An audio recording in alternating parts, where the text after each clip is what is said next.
This content is not suitable for children. Viewer discretion is advised.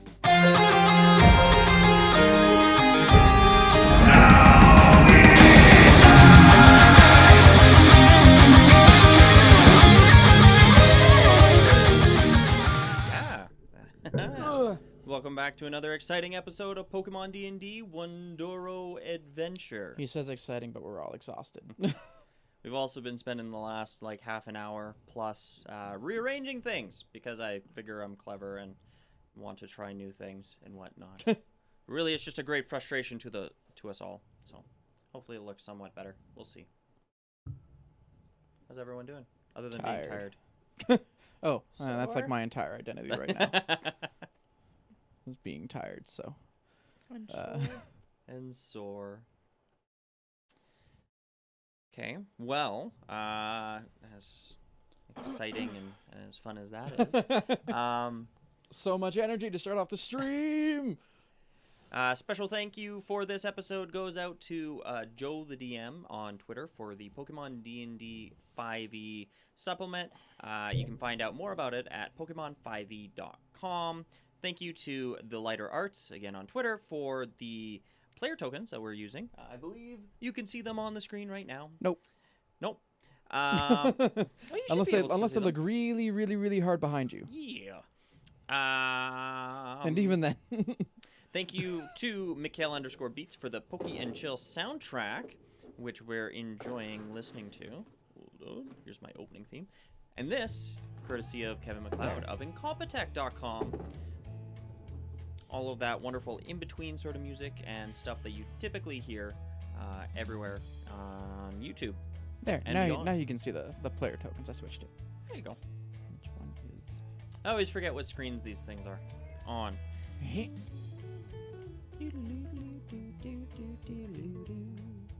I said... Who gave the recap last time? Matt, I think. Matt or Melissa? You want to tell us what happened last time then? You suck. No. We decided we were going to go pick some fights.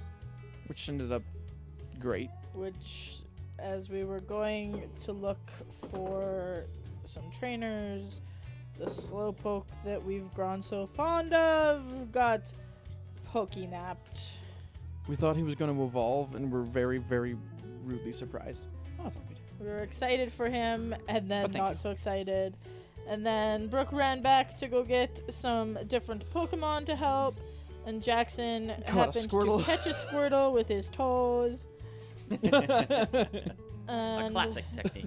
then Fishing like a slowpoke. we followed the culprit back to where we believe he took the Slowpoke, or it took the Slowpoke, That very large boy. Or to girl. an underwater cavern of sorts, cave system, which Jackson nearly drowned trying to get down to. Hell yeah. But we got creative with some Empty potion bottles. rebreathing technology of sorts. Yes, technology. Yeah, Empty yeah, plastic yeah. bottle that just has air in it. It's technology. Because physics. It's technology. And then we went searching for the Slowpoke in the maze of systems and got flushed down a toilet into lava. And now we're separated. Now you're separated. I'm with Sassy. Yeah, and things weren't going I'm with terribly the well. new Pokemon who doesn't give a shit. Yet. Got no allegiances whatsoever. He'll get there. I think it's a he. I named him Roshi, so I'm hoping it's a he. You guys came Squirtle. against a bunch of splishy, splashy sort of elements. Yep. Some more hot and spicy elements. Got a little roasty toasty in some Some cases. slugmas. And we avoided. Brooke came up against some toxic gases. It was no problem. And I came up against literally probably the worst thing for Jackson. Dexterity checks. I mean, Brook too. Neither of us are very dexterous. No. Just some of our Pokemon. Which brings us to today. Yay. We're out, right? Just magically? Mm-hmm. We fell asleep, and then like a Pokemon saved us. We fell asleep and we got isekai'd, and this is the beginning of the next generation of Pokemon D&D.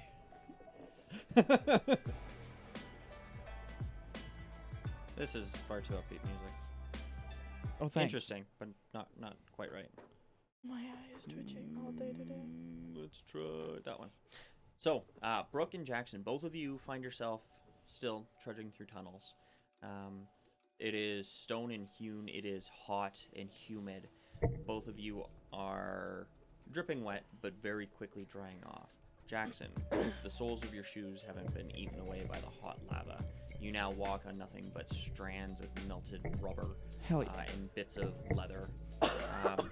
Brooke, faring a little bit better, pockets an empty antidote bottle and trudges forth with the Squirtle companion that you've Squirtle sort of adopted. gives no fucks.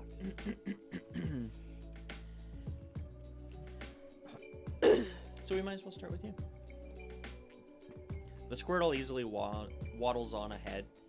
This Pokemon moves fairly deftly, despite the fact that it can't see too much further than your flashlight shine ahead of it. It dodges stalagmites around. Stalactites.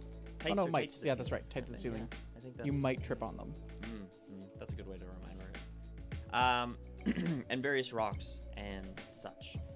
The tunnels themselves are fairly easy to traverse, though. They're large enough that there's never a point in time where you have to really get down on your knees. Sometimes maybe bend over. Sometimes maybe in risk of hitting your head. But somebody with good enough vision, or a young person such as yourself, can easily enough traverse this space. You find the path breaking off every now and then into a 2 or a 3 sort of fork. But a quick exploration of one way or the other either continues going or ends very swiftly in a dead end. This maze of tunnels reminding you a lot of, say, the way that rivers might look on a topographical map, or the way that veins flow through a body. They come to various ends, various streams, but continue moving. Every now and then you hear the rush of water, and a little trickle of water moves beneath your feet as a stream moves through. It's pretty easy to tell how these were carved in the first place.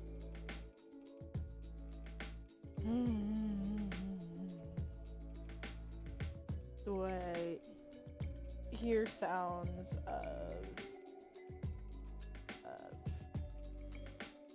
I don't know, outside, sassy, anybody? I would say at the moment, you hear the sound of your own breathing. You hear every now and then when you say something, the echo of your own voice. You hear the dripping of water. You hear the low rumble of earth as the ground itself seems to have some sort of shifting or seismic activity. It's hard to make out. So, no other sounds. No. Squirtle, do you have any idea how to get out of here? Looks back at you and sort of snarls a little bit, looking around. He seems discontent, but continues to walk forward, not bothering to stop to converse. Well, you can wander around in the dark. That's fine if that's what you'd like to do. I'm gonna pop out Camilla. Okay. Your large bat Pokemon flaps there in mid-space. Camilla, can you maybe find a tunnel that's not a dead end? She turns around quickly, and you can tell she's inspecting the area. As she continues to pivot in place, her eyes close, and she emits this constant squeaking sound.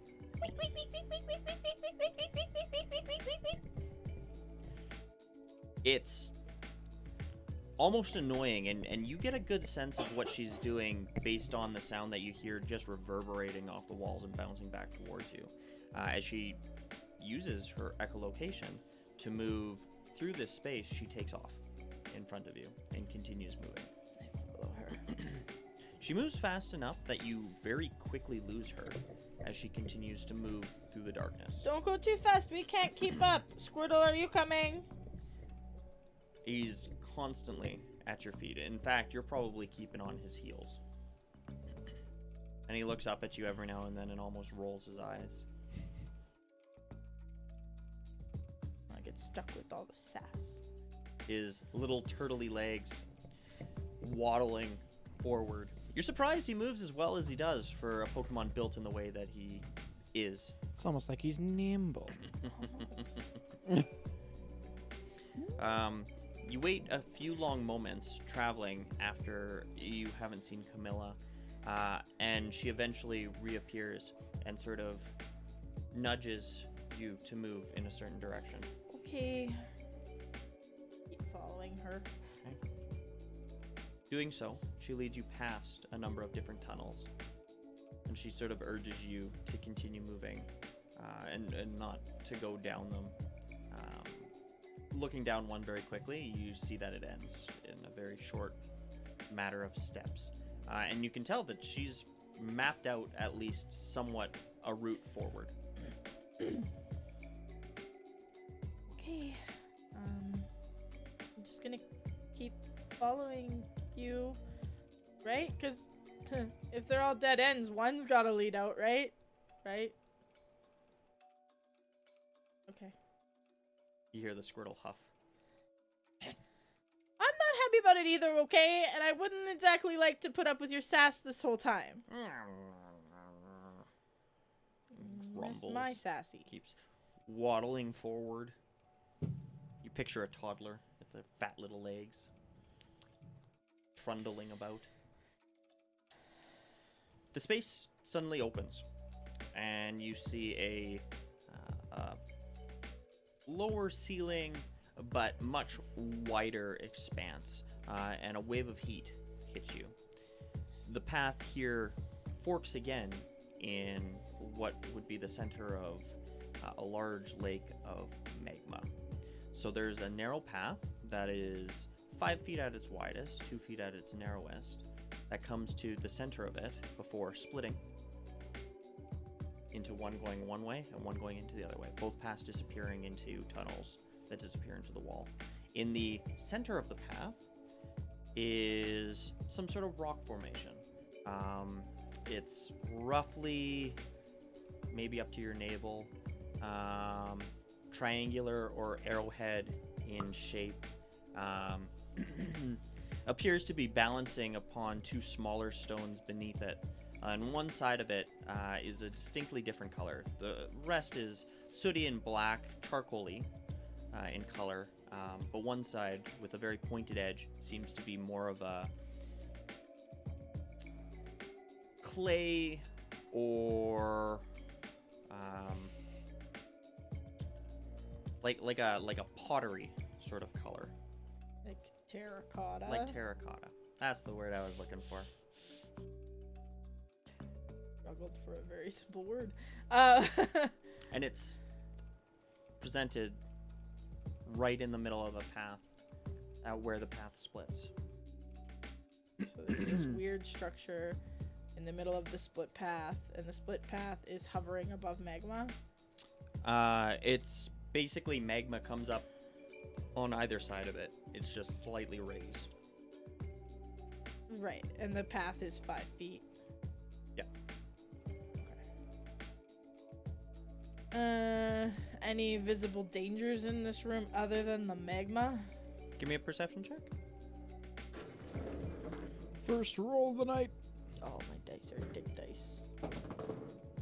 Yep. All my dice are dick dice. Dick dice. Dick dice. Dick Van Dice. 3. Doesn't appear to be. Camilla kind of flies out over the lava in front of you. She moves quickly over it. You can tell that the heat coming off of it is uncomfortable to her wings. And she tries to stay over the path as much as possible as she surveys both tunnels. She indicates one specifically.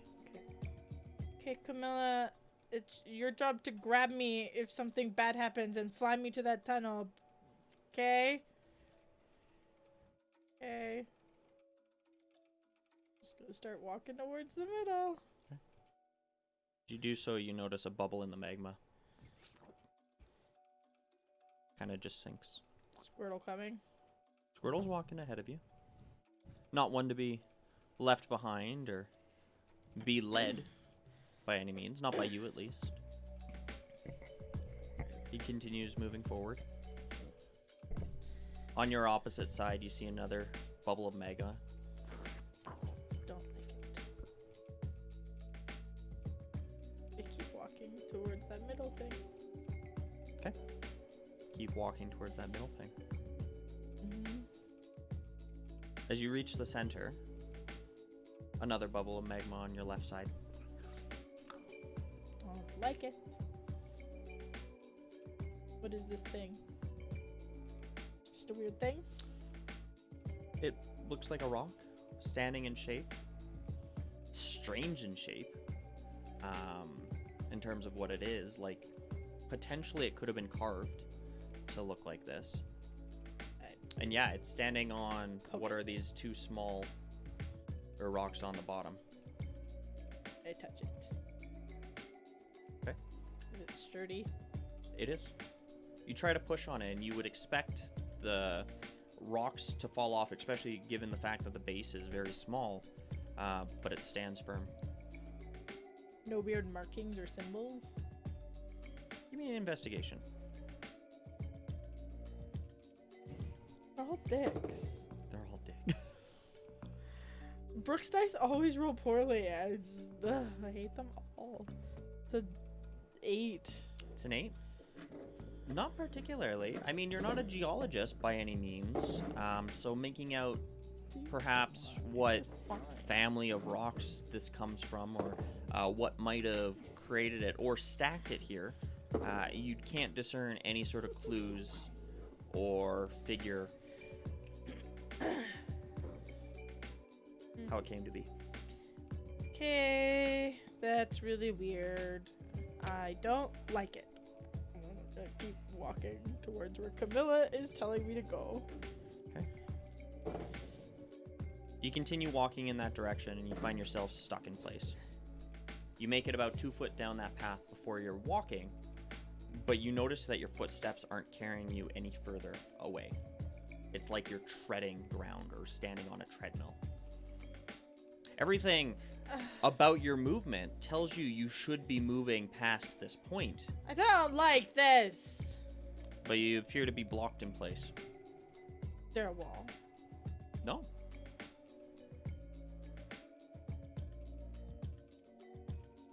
I move my 1 foot out at all, even forward. Yeah, you move it out.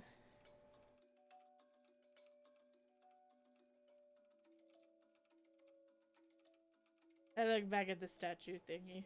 Mm-hmm. The statue seems to have shifted I don't like slightly. it.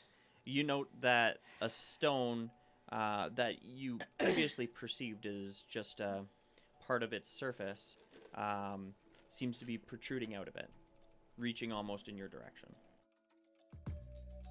Point a different way. I don't like it. I walk back to it. Okay. I would like to go that way, and I need you to let me, weird statue thing. I turn around. I start walking. Okay. You get maybe a couple feet further than where you got to before, like a treadmill, you're just moving in place. And it's a very strange sensation because it's almost like you're not meeting any resistance as your feet slide backwards along the ground. You're just stuck there. Can Camilla move past it? Camilla's just flying around, looking at you like, what's wrong? Can Squirtle, can you move? Squirtle's already at the other end, waving at you. He looks impatient. If he had a stopwatch, he'd look down at it.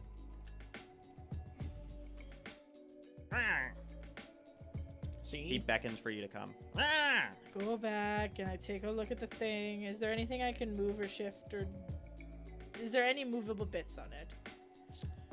Looking a little closer now, I would say you can definitely discern that where on one side of this rock formation, there's one rock that is clearly reached out in the direction that you were.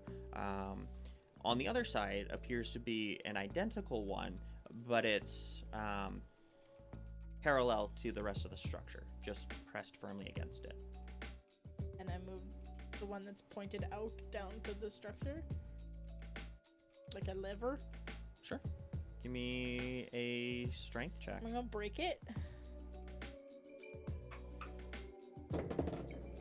Natural 20. There we go. Natural 20.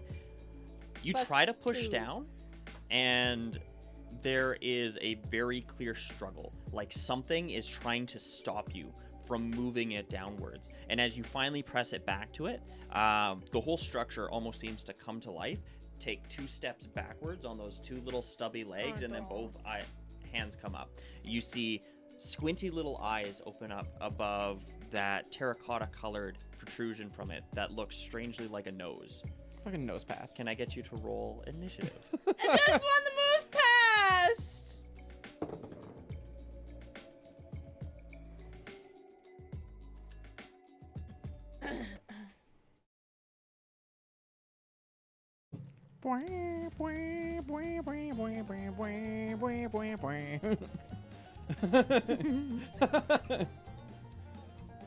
What'd you get? 9? 9.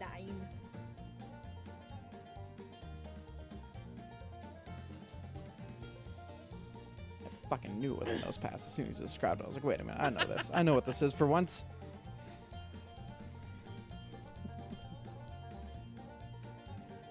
Oh boy.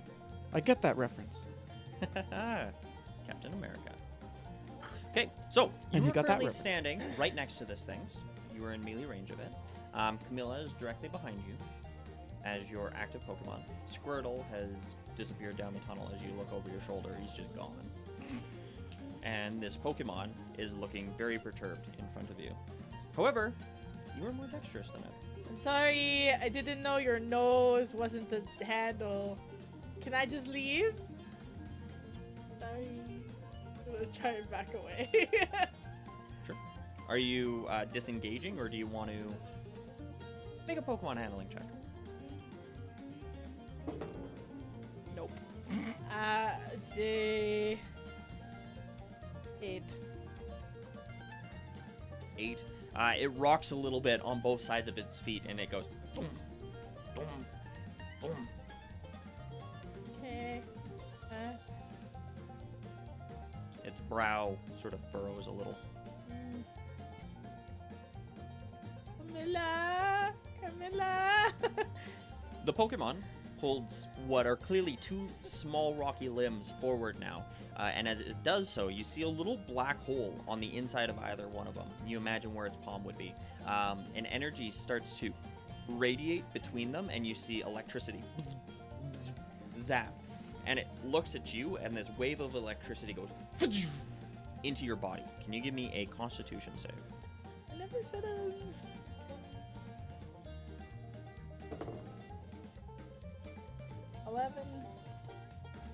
11. Your joints freeze up. You feel paralyzed. Now you know how your Pokemon feels, as you are sort of a little stunted. It feels like all of your nerves and all your muscles are both locking up and releasing just at the wrong times. And it is very uncomfortable. Sounds uncomfortable. My turn now. It is. Can I talk? Yeah, if you want to. Camilla! Can you confuse it with a ray? Camilla comes swooping in over top of you. She beats her wings hard, and this bright ray appears in front of her and shoots towards it. The nose pass, Pokemon you don't recognize, is instantly confused. You see it start wandering around a little bit in space, almost like it doesn't understand what it's doing there anymore, or Is she who close you enough are. that she can like get behind it? She could if she so desired. Yeah. Can you flank it? Cause I'm not sure how good I move right now. Yeah, and she flaps around to the backside of this creature, being wary enough to avoid it slamming into her. It appears to be fairly heavy, and its not a small Pokemon by any means. Small in D&D terms, but not. Anyways, this Pokemon, which is now confused, seeing two targets moving around it, seems to be getting fairly distressed. It reaches its hands up to do the exact same thing to Camilla that you did to it before. It is confused, though. Oh, can you roll a d4 to tell me how long it's going to be confused for? 4 rounds.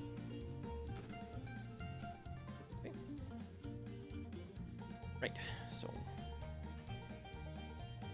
Right, so it puts up its hands, and you see this electricity move between it before it stumbles a little bit. One of its hands goes off, breaking that connection. The other one sort of flies up and hits it in the face, and it stumbles back on one leg, doing a little bit of damage to itself. That's what you get, bitch. Fuck you, I won't do what you tell me. Your turn.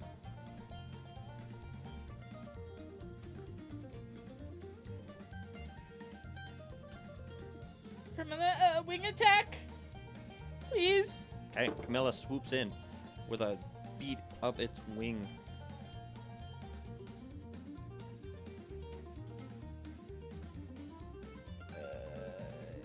20. 20 hits. Yeah. New Pokemon. Who dis? Who dis?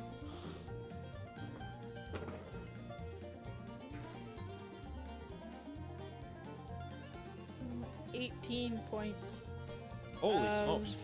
Flying damage. It's a solid hit. You've seen this Pokemon in action once before when it was beating up on you and your own Pokemon. This is the first time that you've seen it in action under your own command. And you see the powerful wings beat and smack this Pokemon square. However, you note that it is resistant to that damage. So it doesn't seem to do nearly as much as you expected it to. The Pokemon stumbling around again, now under clear attack by this one target, reaches up with only one of its appendages, and a rock is suddenly summoned there, and it makes a throwing motion. Okay, it makes it through its confusion. Does a 15 hit. A 15? No. 15 doesn't hit. No. Camilla's too dexterous and zips through the air, avoiding the rock that smashes against the ceiling. A few chunks of the ceiling fall into the lava. Your turn.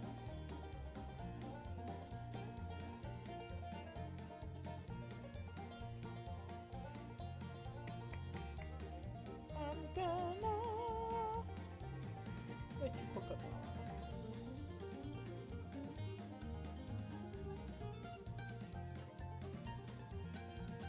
Raiwu. Okay. I'm back, Carmilla. I need you to help get me out of this. So, Raiwu, let's go. Okay. Disappearing inside a bright red flash, another one appears in its space, probably on the opposite side where Camilla was before. Yeah, this small, sturdy, dog-like Pokemon. He looks around, a bit confused by this change in scenery. He hasn't seen the caves yet, so looking around, he takes it all in before noticing this very strange thing in front of him. It's almost twice as tall as him, and definitely twice as wide, and it paints an imposing shadow across his form. The nose pass goes in for a full body tackle. However, it succumbs to its confusion, tripping over its own feet and landing hard on the ground. Biatch. To reset all my people. Brook. Reset.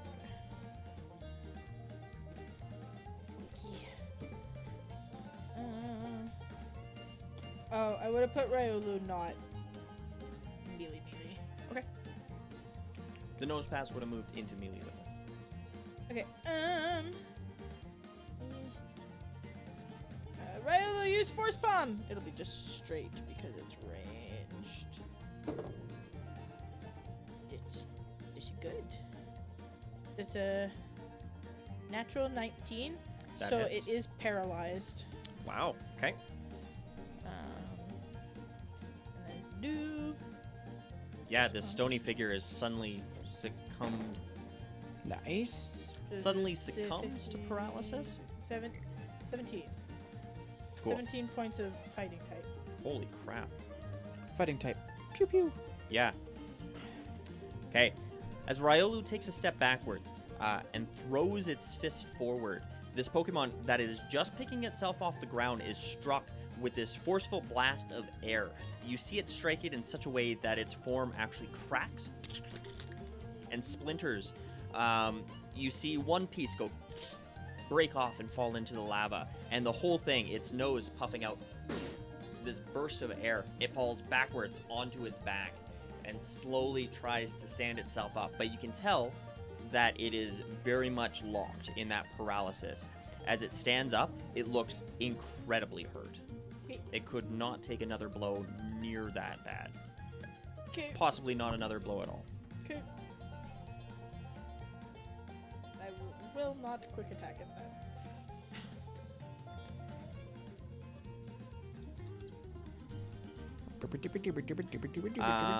The Pokemon looks between you and looks at this other dog-like Pokemon, Riolu, looking in its prime, ready to take another attack.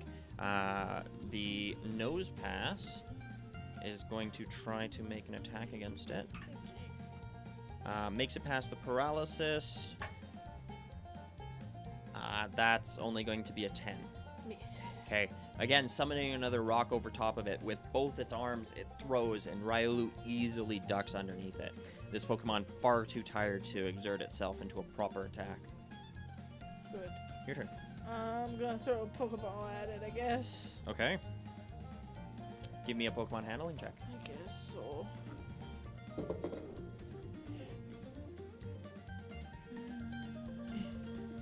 Oh, yeah. 17. 17. The Pokeball hits straight and true. The force of the Pokeball itself, almost knocking the Pokemon back forward onto its large nose. It disappears inside a bright red light, the Pokeball hitting the ground and almost rolling into the lava before it just starts to rock in place. And it rolls and rolls, and then it very quickly comes to a stop. Wait, no, wrong one. Don't fool me like that, Matt. Don't do me like that. Don't do me like that. That was the one. Riolu walks over to the Pokeball first and picks it up. Thanks, And he buddy. looks at it and he goes to hand it to you. It feels warm in your hand. What would you like to do Send with it this back Pokemon? to the box.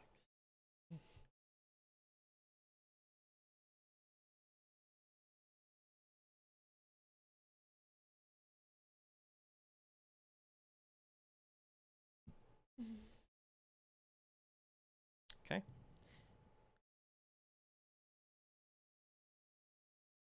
Jackson. You brush off your knees and look down the path in front of you.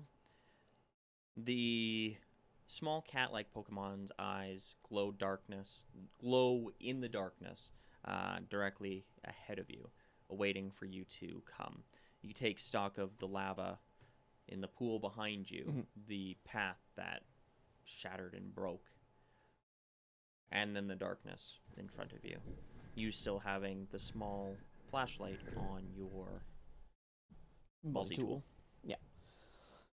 I'm guessing that's the only way to go. It is. I shall go that way. Okay, easy enough. I didn't mean to hit that. Oh, it's so funny. With every step, you feel sharp rocks on your feet. These shoes obviously being no good for you no more. Do I have anything to do things about that? I do. Okay. This is going to be weird, but I'm going to make it work. So, how much twine do I have on that Swiss Army knife thing? Maybe 5 feet. Okay. Okay, I can make this work. It's So a very small sort of spindle. yeah, so Jackson is going to pull out his Pokédoll of the Badoo, and he's going to just sort of cut it in half, Okay. and then just stick him to the bottom of his feet and tie it on with the twine and cut the twine off so that it's like a makeshift terrible shoe. Sure. Give me a sleight of hand. Oh yeah. I suppose. It's a little, oh, it might be more than 11. Let me double check. Sleight of hand. It was more than 11. That's a 12. Ooh. Only -2. Perhaps this brings you back to old memories. You see the stains and the tears in the vest and the shirt that you are wearing right now. And you recall days past where perhaps a rose bush might have torn, even it had been patched by a loved one. Comedy. Okay.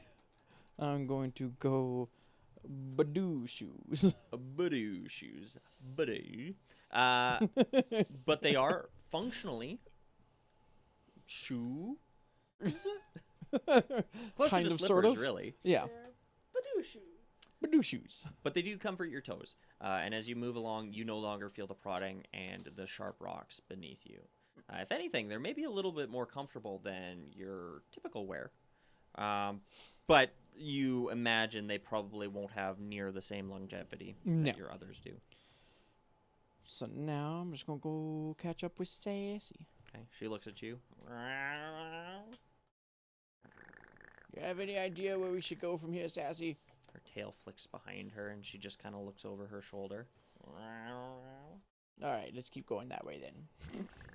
I'll just go forward with the flashlight and start walking. She turns and she follows beside you, keeping close to your leg, but far enough away that she avoids any of your footsteps. Moving along this tunnel, you find multiple places where the path splits off, or there is sort of an inlet where there's either a straight drop into what is very apparently lava somewhere below, or just a sun end. Those constant tremors seem to plague you the entire way. Every Great. now and then you see stones fall from the ceiling. Great. Nothing dangerous per se, but it certainly is enough to concern you. Sassy watches them.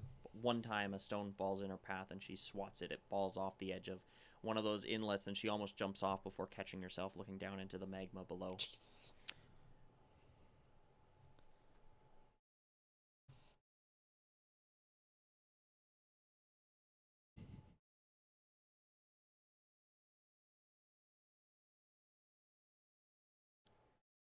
Still just moving along. Yeah. Trying to make sure Sassy doesn't throw herself into one of those things, apparently. She seems to be fairly well off. Anytime that you might imagine yourself tripping into some form of darkness, something that isn't necessarily displayed to you given your very small and limited bit of light, Sassy seems to easily edge her way You did that to yourself. I would just like to point that out. around it. Denied, Mr. Producer. I'm sorry.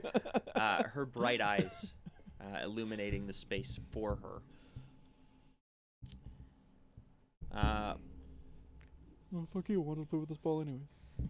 But the path fairly quickly comes to an end. And you are met with a stone wall. And that was the only path? This was the only path.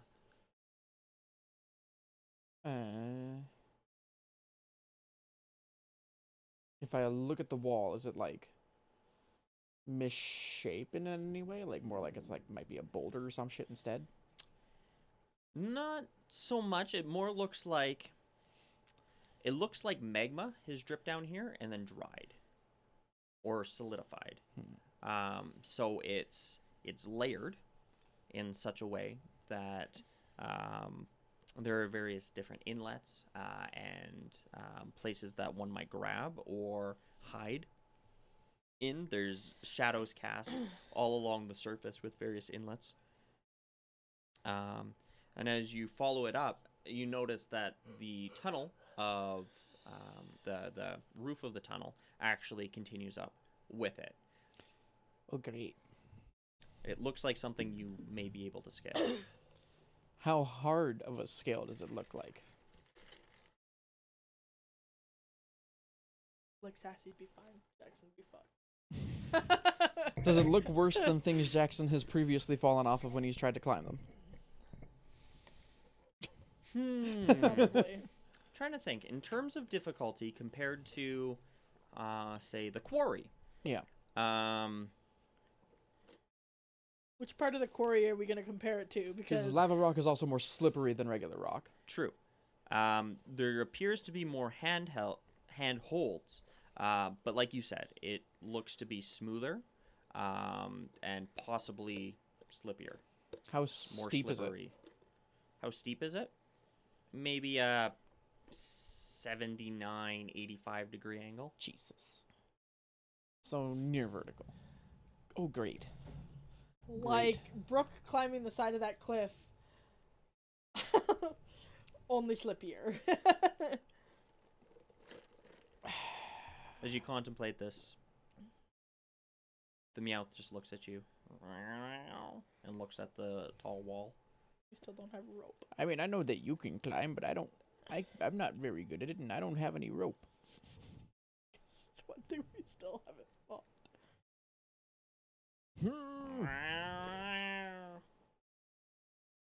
Okay, well, I guess there's only one way to go about this, and he's gonna start climbing. Sure. Yeah.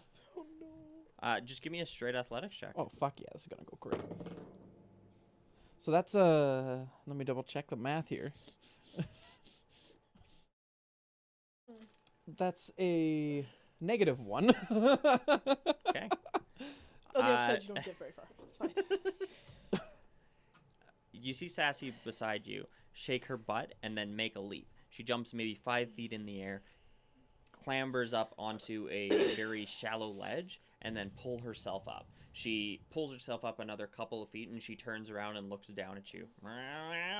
You are still studying how to take that first step, and as you do, you slip, but there's nowhere for you to fall. Your other foot just lands firmly on the ground. You reach up and you try to pull yourself on one handhold, and you quickly tire. Yep. Yeah, that's how I figured that would go. I'm going to... Gonna call out 2B and Ratsputin. Okay. Wait, let me double check something. Oh, shit, he does have a climb speed. And 2B has suction cups, so I'm assuming also has a climb speed. Perf, well, she's tiny, though. I think Ladybug are small.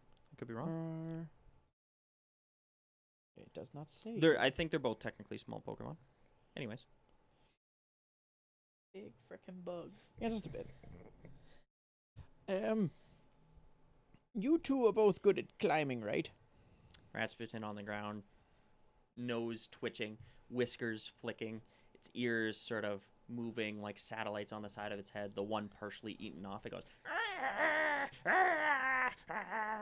And it looks up at the wall, and it looks over at you, and it goes... Yes. I'm not. Could you help me get up this? The rat turns backwards and takes a running leap at the wall, clambering up about 6 feet, and it's almost entirely sideways on the wall when it looks down at you. Its little tail dangling behind it. Want me to grab your tail? And what's 2B doing? Floating there, looking at this giant rat, going... and looking back and forth between the two of you. Okay, so here's what we're gonna do. We're gonna form a train. So Ratsputin, you'll be ahead. I'll have your tail in one hand, and I'll be trying to maneuver myself up. with your assistance. And 2B, you just fly underneath me and keep pushing me up behind him. The small insect Pokemon looks at you and looks at the rat and nods. Perfect. And moves behind you with its little punchy hands ready to grab you. And the rat continues to stand there and look down at you. Okay, let's give this a try, and I'll grab onto Rasputine's tail with the left hand. 'Kay. It's the dominant hand, and still like look for handholds and start climbing again. Okay. Can you, I'm assuming it's probably going to be Rasputin. Yep. So- Jackson's pretty well only going to be looking for handholds so that he can hold himself up just in case. Exactly. So for Rasputin, can I get either a athletics or acrobatics, because it can climb, with advantage? You bet. So that, those are both fucking good, is a 21. No, 22, sorry. Excellent. As you grab onto the rat's tail, it goes, "Rah!" and it jumps another foot, and you lurch up into the air, and 2B has to fly up very suddenly to grab your buttocks, and it kind of cradles it between its punchy hands and pushes you as much as she can upwards, and you slowly start to lift. And you keep lurching upwards as Raticate continues to like jump and grab for the next climby hole. Its little rat fingers digging into the stone around it, pulling itself upwards. And between the two of the Pokemon, you have a pretty comfortable seat behind, but you're still holding yourself firmly to this rat's tail. And you are pulled upwards and upwards, somewhat 90 feet, before you finally crest the edge. Thank you, guys. You see Sassy already waiting for you there, cleaning her paw. I'm going to give Rasputine some scritches because I was just pulling on his tail for the better part of like a minute there, so. He accepts the scritches, but quickly turns around and starts nursing his own tail. You see him grab it and kind of start licking it and moving it through his mouth. Do I have any scraps of Badoo left? It probably would have taken the better part of all of it Yeah. to strap it to your feet. Then I will take.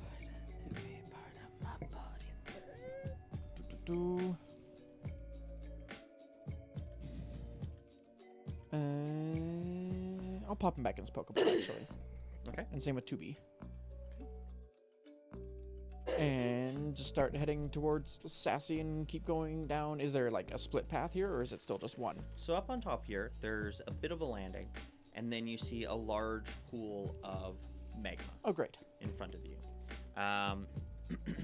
The path seems to end abruptly. However, at the far end of it, there seems to be another landing with two paths leading in different directions.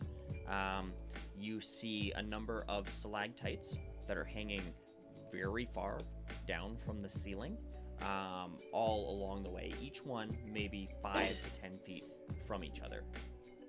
The longest of which almost touches its tip to the magma below it. And there's no path to get to that other side. It's just magma between me and that. Just Me and magma the- and a ton of hanging stalactites. Oh, great. Sassy will be fine. Well, guess who we're calling back out to do the exact same tag team that we just did. Calling out Rasputin and 2B. Okay. So, Both the Pokemon appear back out. 2B looks a little confused, and Rasputin just looks around. He twitches a lot. so, remember that thing that we just did to get up that cliff right there? We might need to do a similar thing to get across this. They kind of look around, trying to understand. 2B holds up its hands and, like, prepares itself below your butt. Yep. And then Rasputin, if you can just go between these rocks that are coming from the ceiling, Suctions that booty. and I can hold on to you, He probably like around your waist this time, so as not to put all that tension on your tail, because there's no handholds for me to hold on to this time around. He looks at you and he kicks his back foot up behind his ear and then looks between all the rocks. And you can tell that he's really studying them, eyeing them all up. And he turns back to you. His eyes are big and sort of his nose twitching. So in between jumps, 2B, we're probably going to be depending on you to just kind of push us in the right direction. 2B nods, each of its hands flexing. Perfect. And Rasputin, Got those little suction you'll cups have ready for to, your butt. well, I mean, you'll have to climb and do kind of the jumping between them and grabbing on. You've got the bulk of the work. He growls and he moves towards the edge of the lava and looks back towards you. Okay, and I will go, and I will pick him up and lift him up towards one of the close stalactites, and then wrap my arms around his belly. Yeah, he's not super heavy. Yeah, just a little. Especially not compared to some of the other Pokemon that you have carried. But he is big, and he's particularly fluffy and stinky. He doesn't smell real great, and as his fur rubs against you, you get some of the grease sort of on your face. But he grabs on tight to the stalactite, and even before you're ready to go, he starts clambering himself up, dragging you slowly off the ground. 2B rushes in under you and lifts you upwards. Perfect. And the two of them start carrying you up. Sassy stands there and sort of looks between all of you and looks at the other end and just goes, Well, you can climb these. You can reach that, can't you?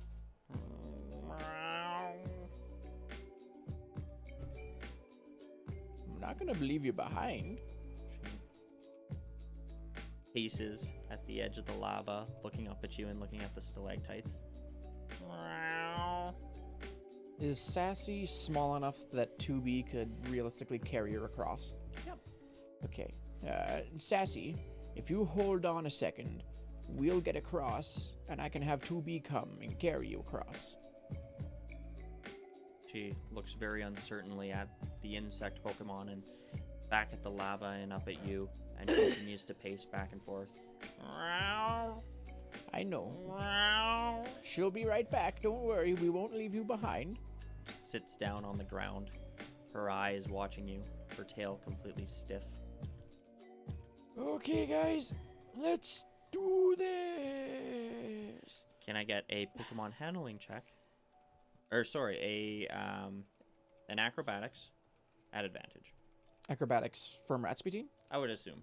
Or athletics? Or just acrobatics? You can say that either Rasputin or Ladybaugh is leading it.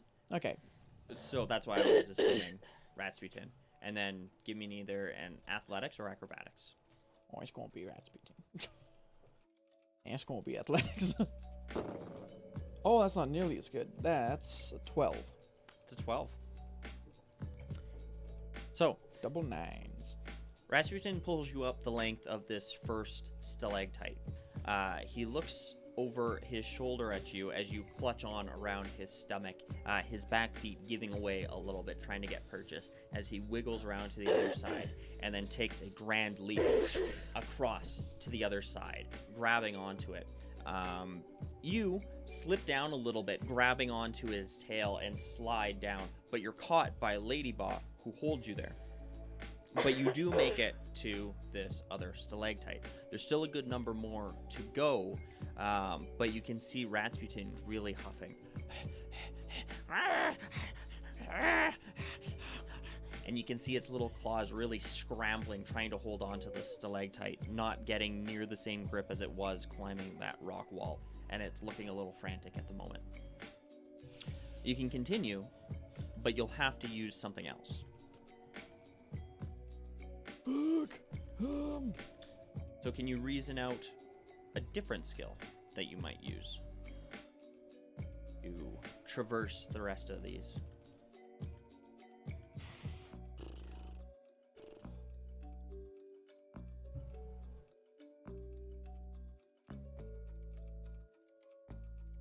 I'll have to take a look. Did you use nature to investigate the colors ahead of time to pick the most? Yeah, but if you can't get a grip.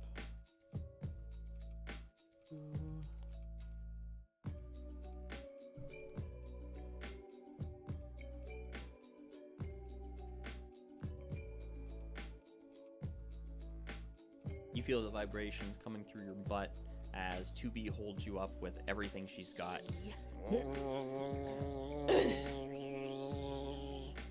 Okay, Rasputin, can you jump us back to the landing where Sassy is? He looks frantically over that direction and makes another frantic jump, and then shimmies his way down, Okay. carrying you back to safety. Okay. He breathes hard. How much distance is it between me and the other end? You're looking at the better part of maybe 80 feet. And how many, like how would a single stalactite take up like a 5-foot square? Yeah, some more. Okay.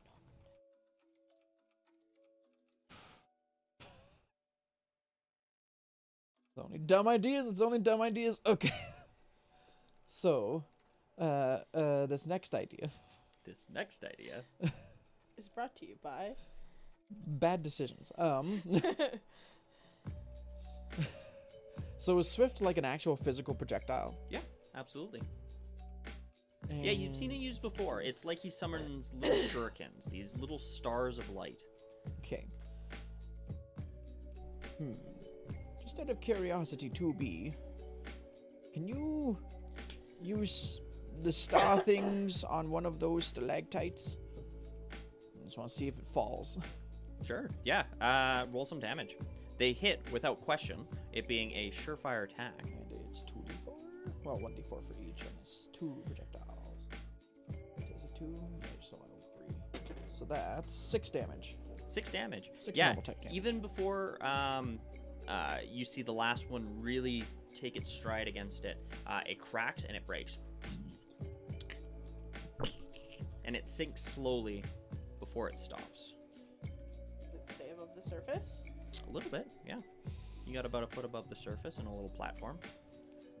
And what's the range on that? Is 100 feet. Okay, perfect. So, 2B, we're gonna make our own walkway. We're gonna make it bridge. I'm gonna need you to just hit as many of these stalactites down in a straight line towards that other side. So it's a 100-foot range, 2 projectiles per each. And we would probably be doing 1 projectile at one stalactite and 1 at another. Okay, so to complete your task, you would essentially need to fell to cross that distance. We will call it 7 more 7 more? stalactites. Perfect. Then I can do that in 4 swifts, potentially. Potentially. So roll your damage for the first one. So, the first one would be 4. 4, okay. It cracks, doesn't quite break. Shit. 2 more damage on that one then. Okay, that does it. And it falls down. Okay. So And it it might rests take. in place. So it's gonna take at least one swift per. So that has a range of 100 feet. What else do I have here? Rasputin, you have. Okay. We're going to switch to Rasputin. Okay, Rasputin jumps forward. You know that thing you do with the swords that dance around your head? Could you launch a few of those at the stalactites around here? He grinds his teeth, making that horrible sound, and these spectral swords appear in space. Perfect. And he's got, it's only a 30-foot range. Okay, so you want to hit basically the front half ones. Yeah, exactly. The front Okay. half, and then the 2B will do the other ones. Okay, give me an attack roll. Sure. Let me double check and see what that is. Bonus and drop concentration to send the swords at an enemy Pokemon within 30 feet of you, making a range attack. You do so 1d6 normal damage on each hit. But does that go up? No, he's level 5, so he has 4 swords. And do they have to all go at one Pokemon? I don't believe so. I think you can throw them independently. As a bonus action, or on a future turn, you can drop off out of concentration to send the swords at an enemy Pokemon within 30 feet of you. So, okay. All the swords have to go at the same time, but they can target multiple people. Okay. And that is a... Wait. Fucking, I just want to see what roll that is. I just want to see what roll... Okay. Making the range attack rolls. Okay, but it's... I don't have the move power here for some reason. Sword dance? I'd be surprised if it isn't Dex. Yeah. I can double check. Strength, dex, like dex wisdom, depending. I don't know why it's not there. I usually put that in.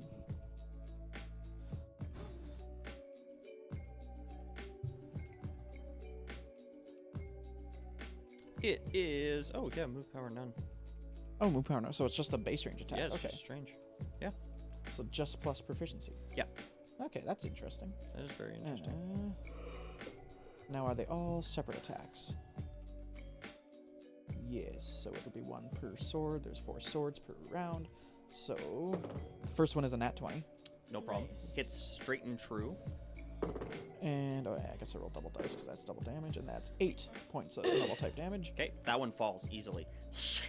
Shearing through it, falls into the lava. The second one is an 11 to hit.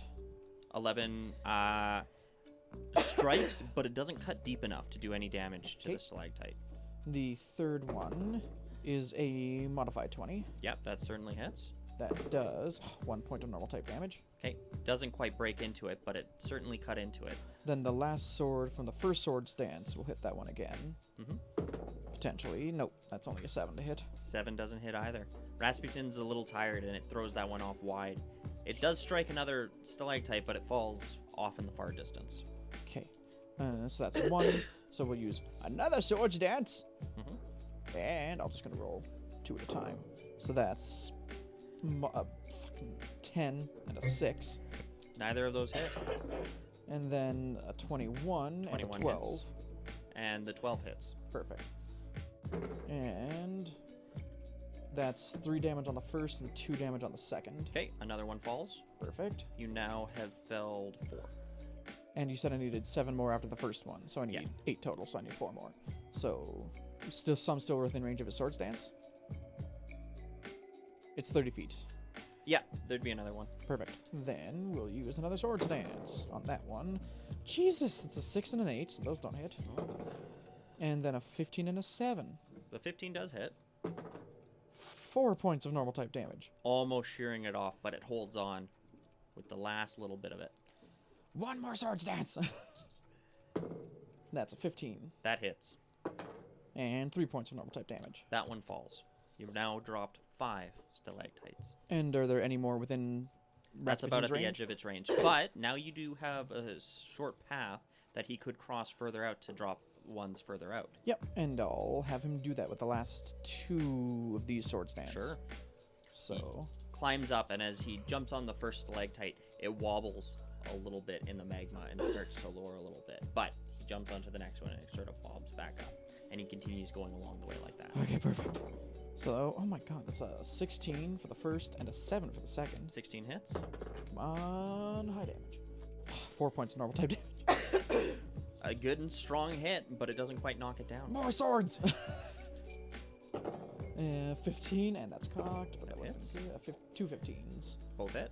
The first one deals 5 normal damage. Okay, that one, so the 6th stalactite drops. Perfect.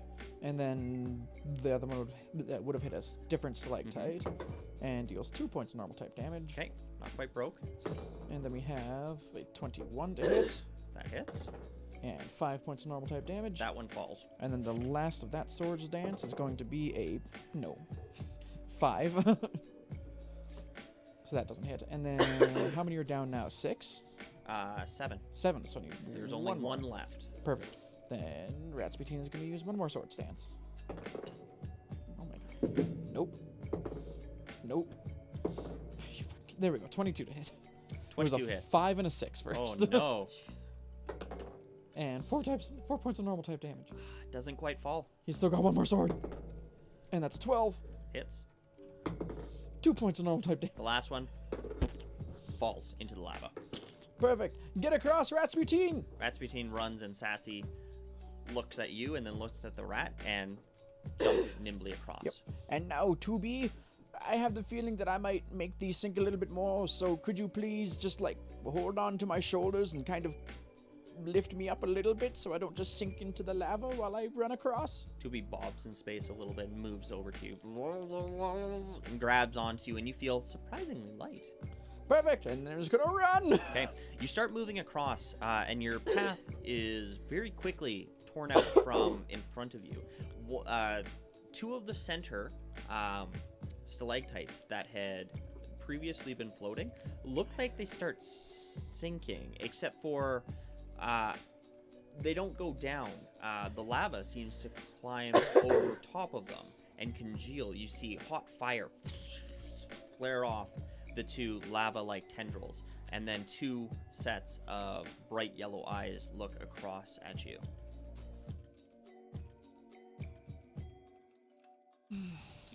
So was it two of the stalactites in the center of the room? Correct. So that would be 10 feet of space to cover?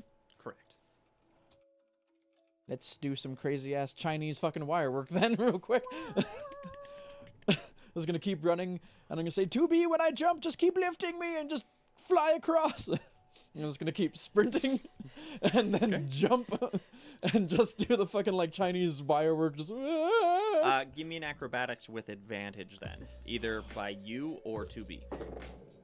Nat 20.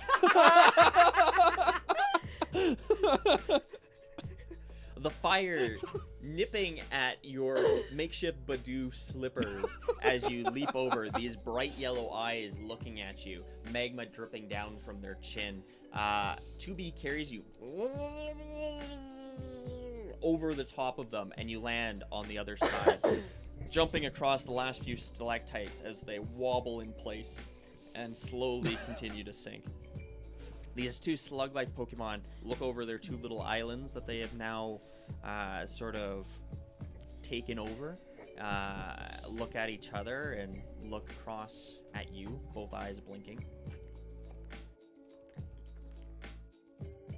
They just kind of sit there contently. Bye! I'm going to pop Rasputin and Turi back into their Pokeballs and just keep going. All right. Oh, there's two paths here, isn't there? There are. Oh. I'm gonna shine my flashlight down whichever one is on the left. Mm-hmm. Does it just keep going? The one on the left looks like it opens up into a space, but you can see a hard wall at the end of it. But something shiny on the ground in that direction. The other direction seems like a tunnel that turns off very suddenly, so you can't see how much further it goes. I'm a sucker for shiny. Let's go towards the shiny. Brook. Where did we leave you? Just caught the nose. Right. You collecting the Pokeball, it disappearing from your hand and going back to the PC, as all others do. Ryolu, standing there, looks at you, his eyes scanning the area, looking around in the darkness as the magma illuminates the space. And he looks up at you. I know, buddy. But I can't explain to you right now what happened. I can't have you out of your Pokeball at risk of losing you too. I don't know where Sassy is. I don't even know if she's alive. He looks at you, and then his eyes suddenly catch on something down one of the tunnels. And you see Squirtle appear back at the edge of the magma. And he looks over at you with hands on his hips. And Ryolu steps in front of you and goes, "Woo, woo, woo," and shakes his fist at him. I'm kind of stuck with him right now. But he's Jackson's looks up Pokemon, at you and he looks over at it. and I can't just leave him. Just like if Sassy is with Jackson, which I would hope that he wouldn't leave her, but I can't have you out of the Pokeball because if something happens, then I'm at risk of losing you too. You understand, right, bud? Lowers his I'll be fist and okay. he nods. And I'll pull you out when I need you, like just now. He looks around and nods. I'll be okay, and in the meantime, I got Mr. Sassy Pants over there to keep me on my toes, I guess. Looks across the way and he really narrows his eyes. The Squirtle continues to stand there, tapping its foot on the ground.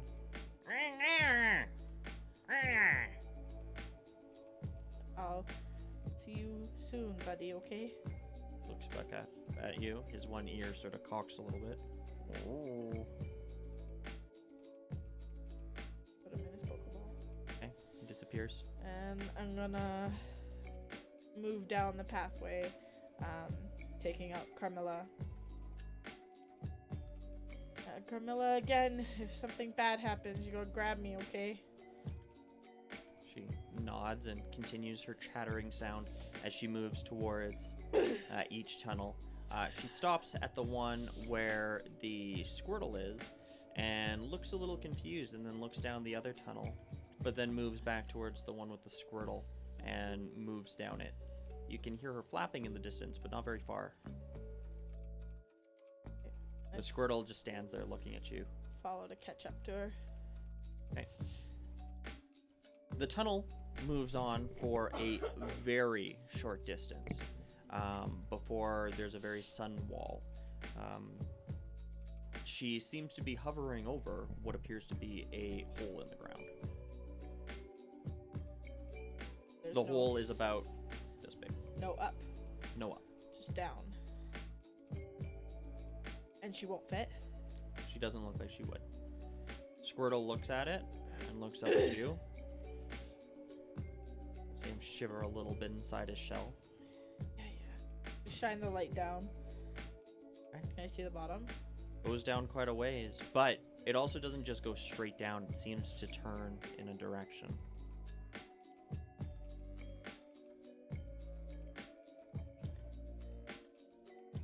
And it's like a 90-degree down? Pretty close, yeah. How far down until it curves? Best estimate, maybe 40, 50 feet.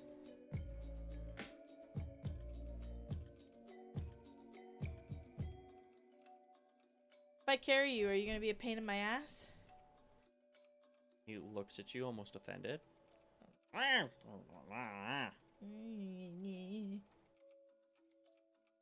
Crosses his arms. Takes a step back from you. Well, we don't have much choices but to climb down. I don't got rope. Camilla doesn't fit. I can't bring out my fish. He shakes his head. And I'm not bringing out Liam, so I mean, this is you and I. And that's about it. Well, then... I don't know how you're getting down if you're not gonna let me carry you. He turns his head sharply. You gonna ride on my back then? I'm not catching you at the bottom. There's nothing sturdy for me to stand on.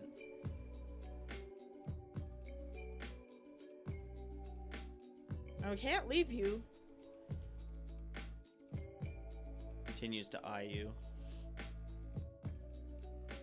So unless you think you can climb. But you're like me, you're a swimmer, not a climber.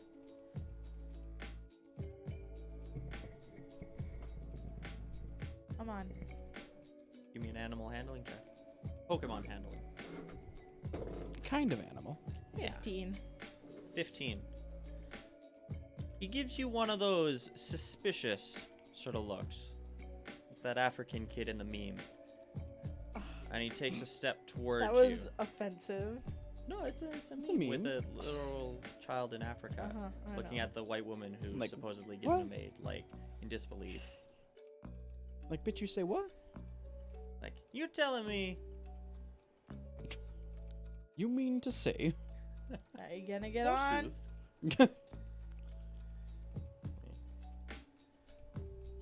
Takes just another step towards you, but continues to cross his arms.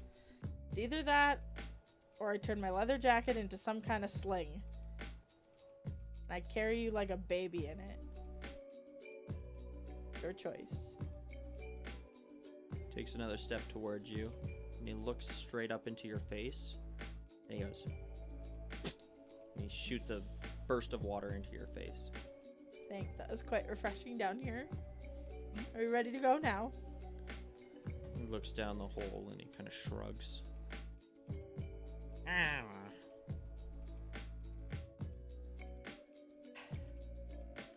Can I tie my jacket into like a sling? Sure. Yeah, taking the sleeves, kind of. like tie him to my back. Sure.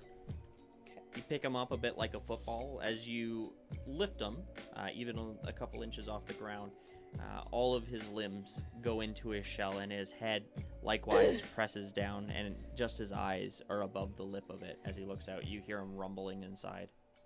What type of rock is it? Volcanic, possibly. Any kind of dusty shit to like chalk up my hands with? Not so much. No, everything is pretty hard in here. There's large portions of it that are smooth. Looks like something flowed over it and then solidified. It's just here and there that you see bits and pieces that were broken away by something. But no dust. Okay. Are there any like specific handholds that I could pick out ahead of time? Map my way. Pre-map my way. Give me a investigation. It's an 8. Yeah, it's tough given the make of what this is. It reminds you looking down a plastic slide at a kid's park. Okay. I'm gonna slowly lower myself over the edge and start climbing, I guess. What you would take as climbing quickly turns into just falling. There's nowhere for you to get handhold, and as you pull yourself over the edge, you find that your feet are just slipping against a very ribbed sort of wall, and you quickly slide over the edge and then are just carried downwards. Okay. And you I'm continue gonna to slide. grab my Pokeball. That's Carmilla. With the intention of throwing it out and telling her to catch me if we end up in another one of those horrible plummeting towards lava situations. Okay.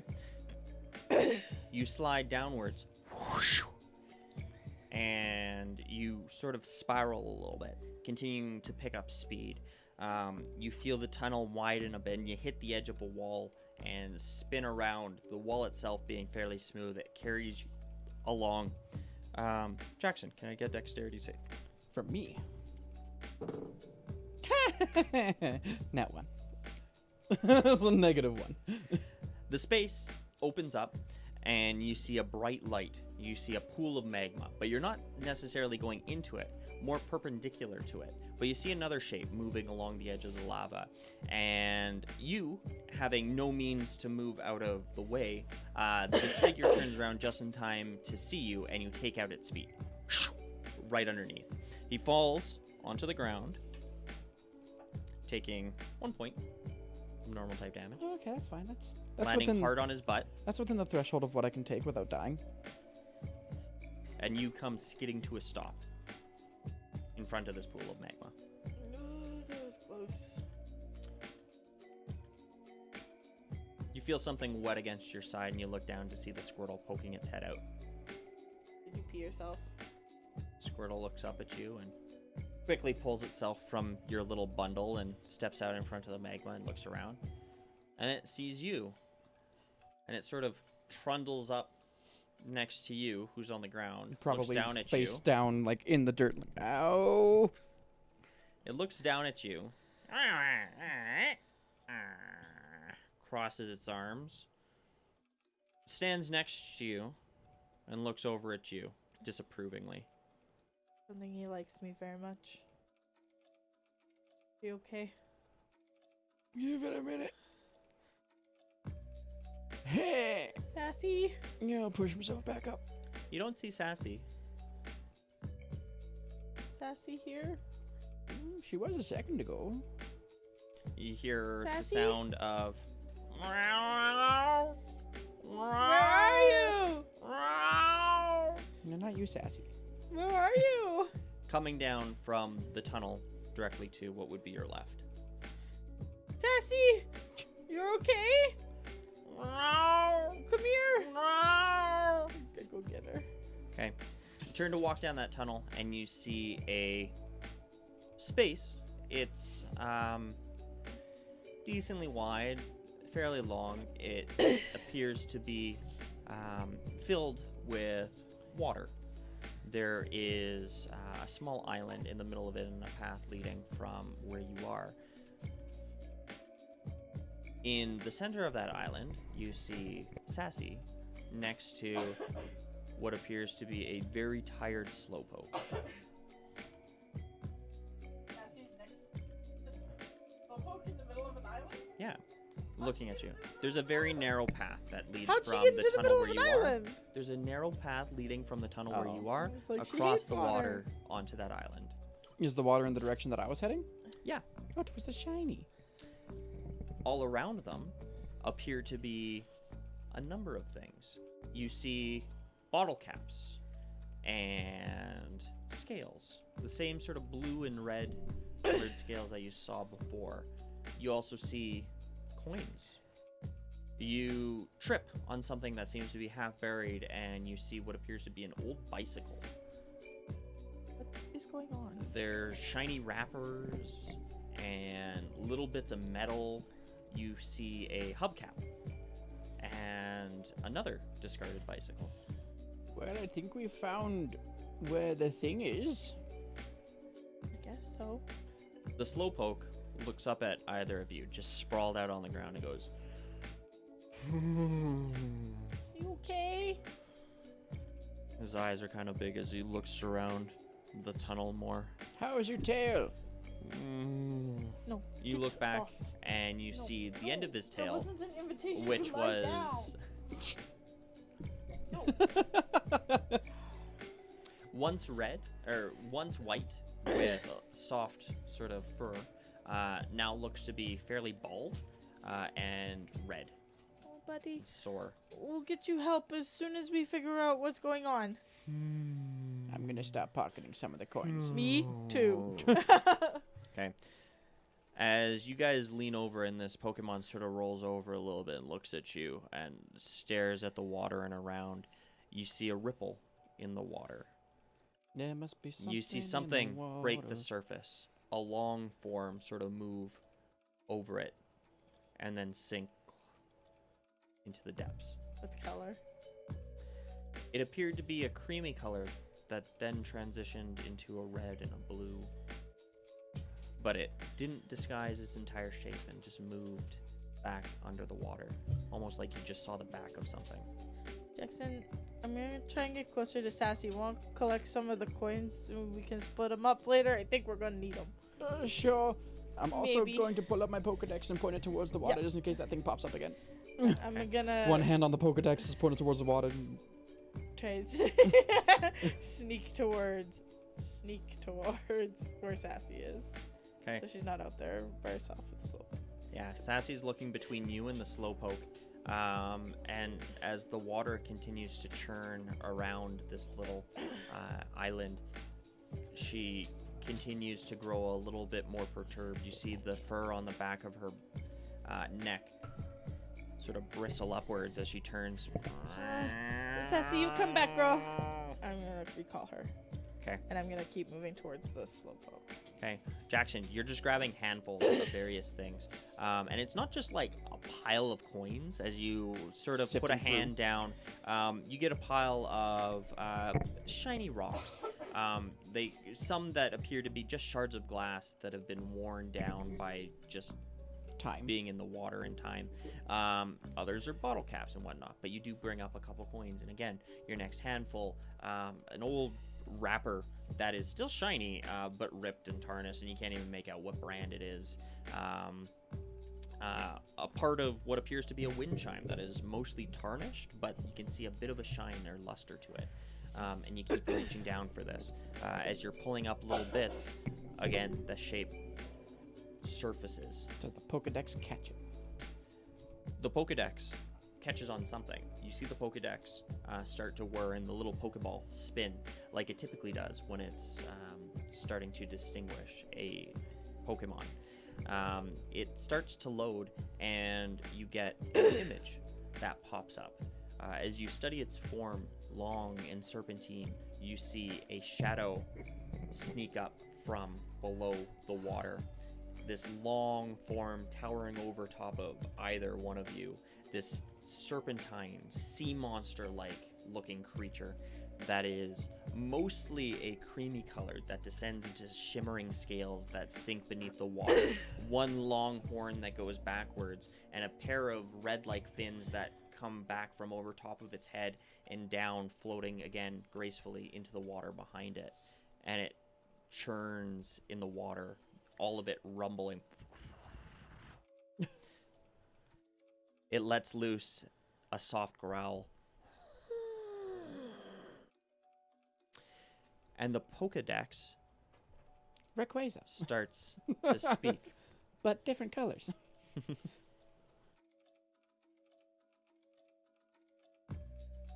Pokedex says, Oh.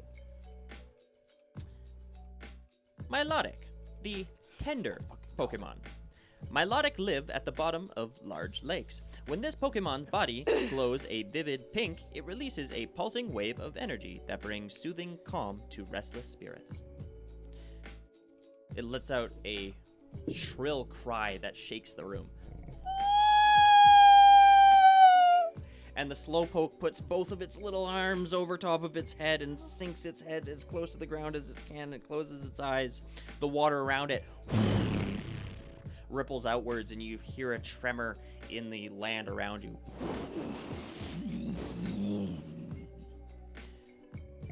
And I think that's where we'll take a break. Perfect. Fucking called it. It's like, if it's not a Gyarados, I don't remember Melodic having red or not red, but blue in them. They do. Unless it's a male? No. They do have blue. I was trying to figure out the horn Steven described. Oh, yeah, they do have the blue on their... Yeah. I see it now. What Dragonair should have evolved into. Right?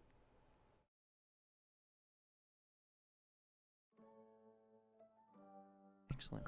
It's so pretty. It is. I'm gonna hit Oh, the no. Why did the internet have to lead me here within like 5 fucking... Because it's the internet.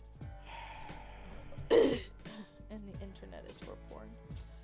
Yep. To be fair, this is also Yahoo for some reason instead of Google. On Google Chrome, oddly enough. Log in into Yahoo and it changes the default browser. Okay, let's go to Google and search up melodic so it don't get furry porn. Then it just switches to Yahoo anyways. I literally searched Google, clicked Google.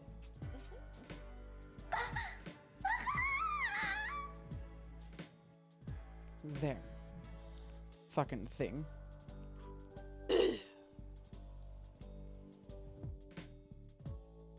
Jeez, calm down. Oh no. No, it's not true. We're gonna make this about Vor now. Google is no better than Yahoo, apparently. Yahoo just showed me one with tits. Google's going full, here's Vor melodic.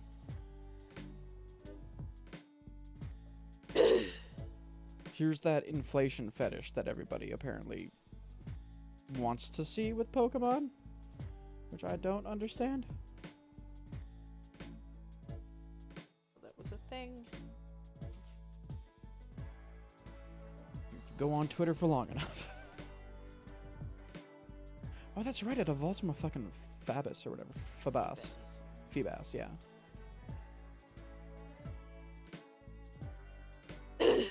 Feebas. Melodic is so pretty. Wait, did somebody do a Melodic and Gyarados mashup? Because that actually look kind of cool if I can find it. Where the fuck? I know, I definitely saw one where Melodis Aw. and the Gyarados were snuggling. Yeah, it's cute. Hi, Mr. Producer. Okay, you can come chill. We're on break now.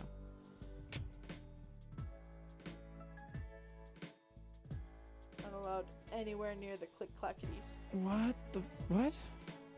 Is that supposed to be a male? What? I am losing myself in this image. Like, I can't discern. It's a person.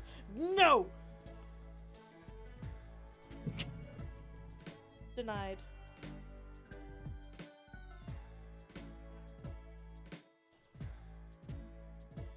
So how's everybody doing other than tired? Oh.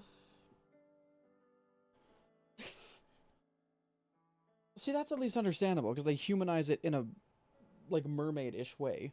It's not just here's a person with a melodic head and tits. This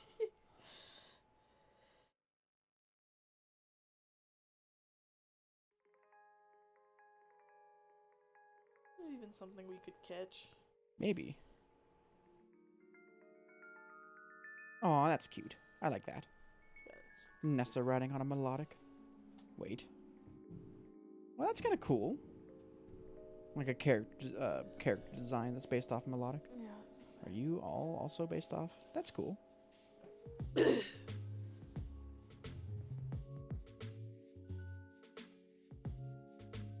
That's actually kind of interesting. I like that a lot. Just the color scheme is really nice. Yeah. It's a good color scheme. Yeah. Ooh. Anyways, I suppose I could like engage with people as opposed to just looking at pictures of melodic on Google while we're. I'm too tired to be here. Yeah, I feel that. That was like partway through the day. I was like, I'm fucking exhausted. I don't know if I can stream tonight. But then I was like, but I'm gonna be missing tomorrow because I have to move somebody in, so I might as well do Pokemon D&D tonight. And just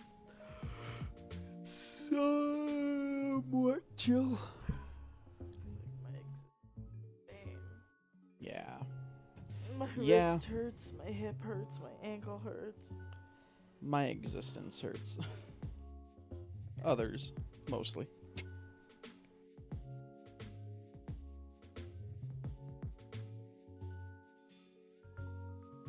Oh boy. Snap time. Yeah, I agree. Fuck. This is one of those ones I hope this combat goes quickly because I really don't want to be up too late. As much as I love this. Yeah. I'm just so tired. And I spent most of the weekend sleeping, too, which is really depressing. I didn't. I spent most of my weekend working. I couldn't function. I woke up Saturday and my head hurt so bad from a migraine that I was like, Yeah. And I was trying to research if other people are experiencing the same migraine issues with the mask wearing and stuff. Yeah. And it's just so sketch, like half the articles. But then also I was reading this article about migraines, and then someone was like, having a migraine, blah, blah, blah, blah, blah. And then afterwards, even when your migraine is gone, there's migraine hangover. And I was like, Oh, yeah. I totally talk about migraine hangover, but I've never heard anybody else talk about that. Yeah. I thought it was just a thing that, like, I referenced. I was laughed at work because I told my staff that I get migraines and then I get migraine hangover, and they were like, what? And I was like, it's a thing. Yeah. It's a thing that happens to me, but apparently it's a thing that happens to most people that get migraines. Oh, yeah. Well, because migraines are so fucking intense. Oh, they're so brutal. Like, there's aftershocks to it, for sure. I just feel like I'm in a system of, like, migraines and then aftershock and then migraine and aftershock right now. Just no relief. We might not even have to fight this. We might just be able to bribe it with shinies.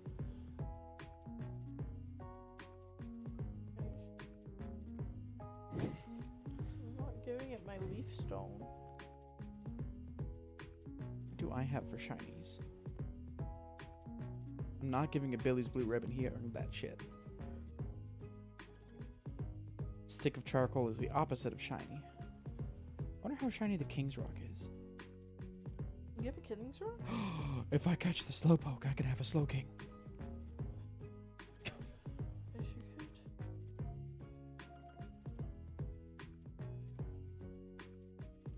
I don't have many shinies though.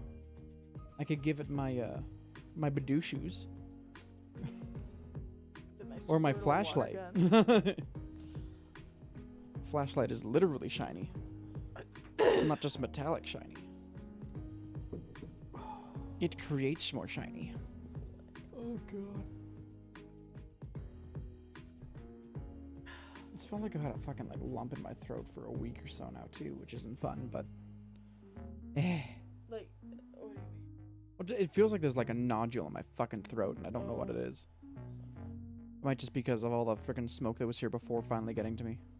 Smoke's been bothering me for sure. Yup. Because I know it's not sickness or anything, because I've been obsessively checking my temperature every goddamn morning. Yep. Because for me, it's like, I have allergies, so literally every COVID symptom I just kind of experience already from just having allergies. Me too. So I'm just going to go ahead and take my temperature neurotically every single day so that I can make sure. Between migraines, allergies, and asthma, woo! I'm a walking COVID symptom. Exactly. But I have to take my temperature like 3 times a day, so I don't have to, I just do.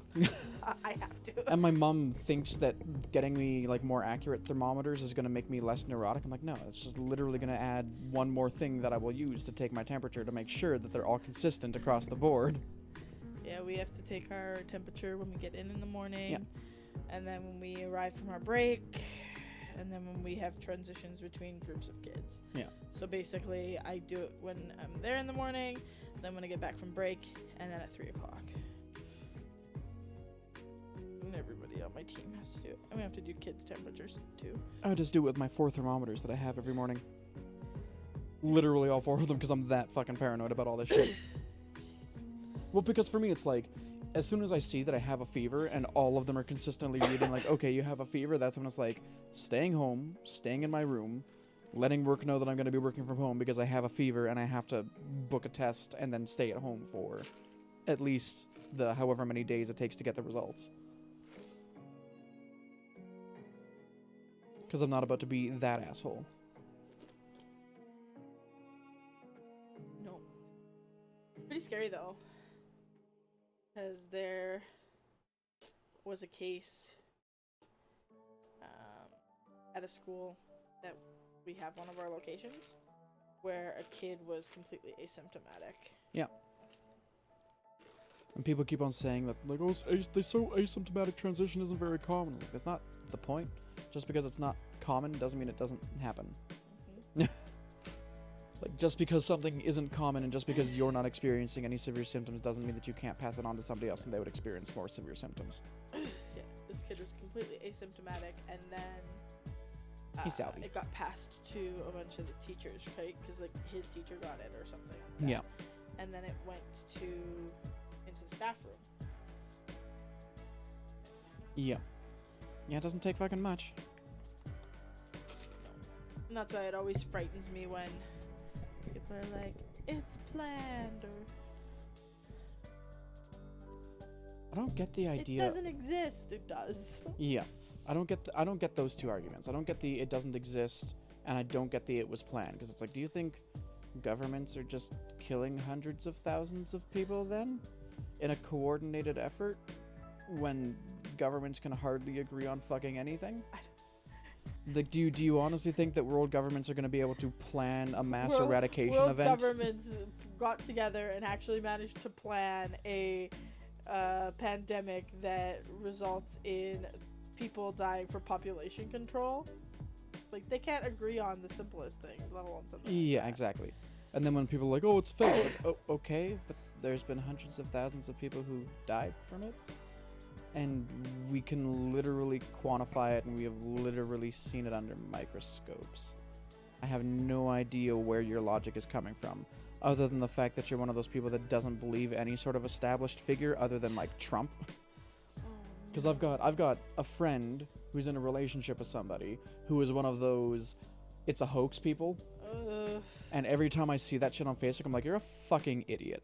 This is one of those things where if I see you in real life and I have to hang out with your, like, with the person who I'm friends with and you happen to be there and you bring that shit up, I will look your fucking partner dead in the eye and I'll be like, you realize they're a fucking moron, right? And you can do so much better.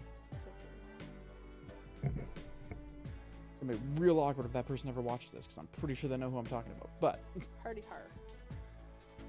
Now you know. Exactly. Do better.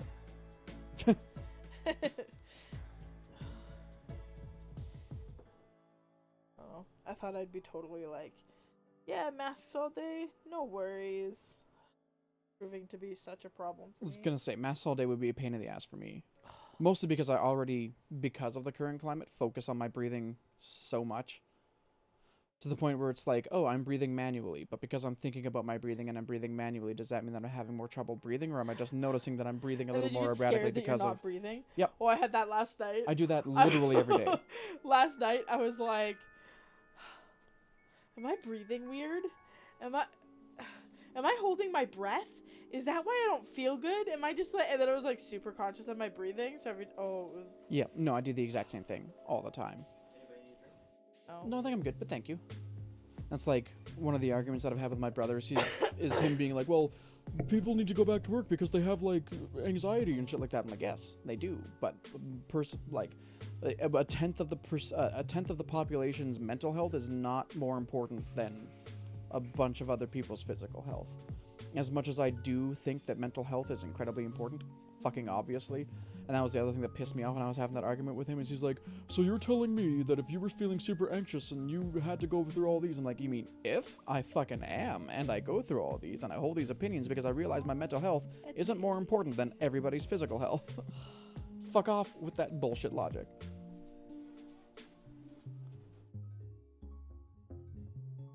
Or just people who can't decipher statistics worth a damn. Have I ranted about this yet on stream?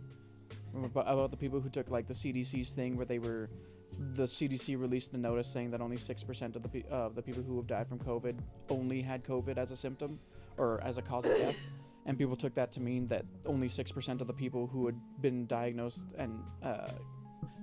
COVID who died from COVID actually died from COVID. I think you might have touched on it on Friday. Probably.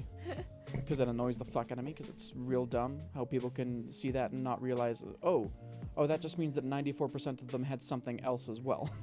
And COVID probably just helped that along. If you're a diabetic and you get attacked by a bear and you die because the doctors have trouble keeping your blood sugar elevated and your insulin at sufficient levels, the diabetes didn't kill you. The bear attack still killed you.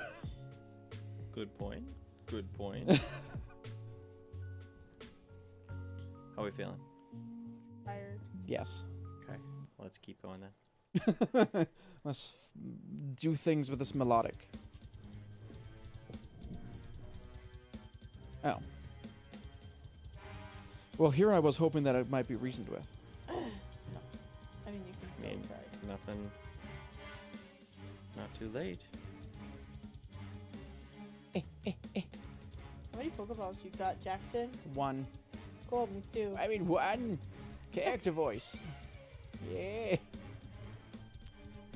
Okay. As you look across the way, this large creature, easily the largest Pokemon you've seen next to that Gyarados that Jude had pulled out to scare off the Carnies. But this thing shimmers as your flashlight catches shiny surface. It like a disco ball, sending off a rainbow of colors against the many rocky surfaces around it. It sort of thrashes in place, and you see its long body descend further into the water. You see the walls and the roof shake. A few stalactites dislodge themselves and smash on the ground and into the water. You see the water itself start to whoosh, splash and wash up onto the shore a little bit, pulling away some of the debris. Great. I need you guys to roll initiative. What if we don't want to? I mean, it's your call. But please roll initiative. Okay, where? I should just know it off by heart by now. Okay.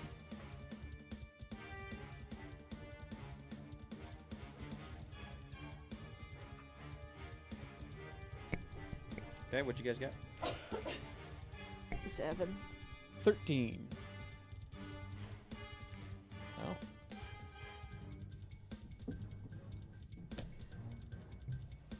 Okay. If I tied with the melodic, I can guarantee you its dex is going to be higher than mine.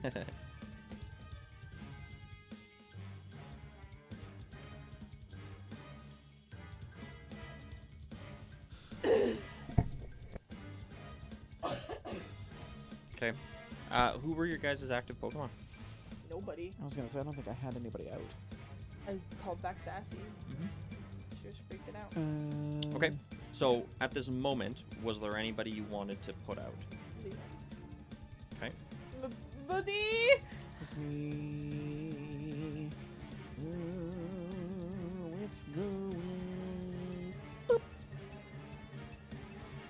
Doobie.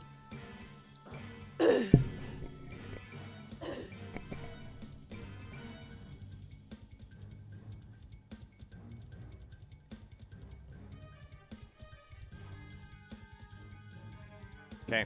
This massive Pokemon swirls in the water. It calls out again.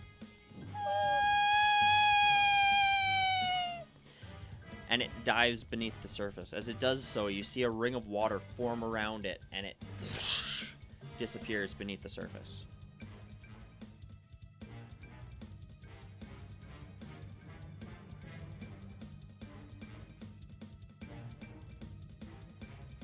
Great. Jackson. Do the thing with the stars.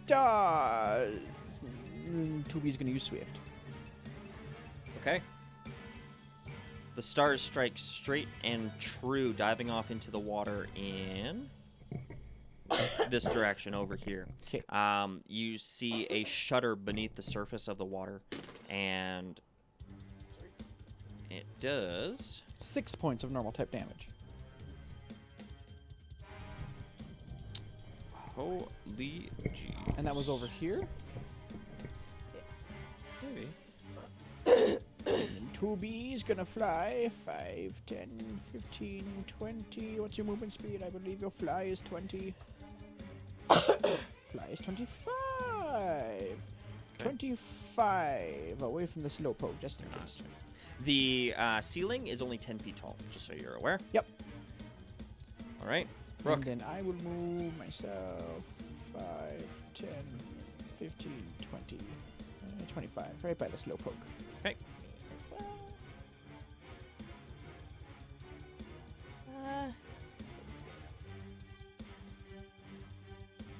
You guys all run to the center of this island, moving through the shiny surfaces below your feet. The water ripples. You hear dripping somewhere.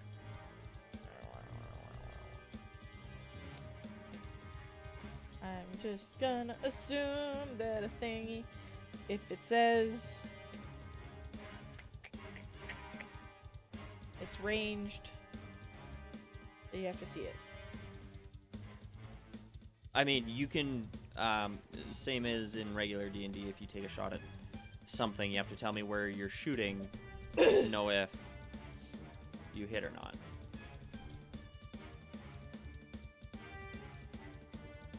And we hold And it's a actions? disadvantage at anything that you can't see. Can we hold actions? Yeah. How does a hold action work? Does it spend the PP? It would, but you have to tell me what it wants to do and what the trigger is.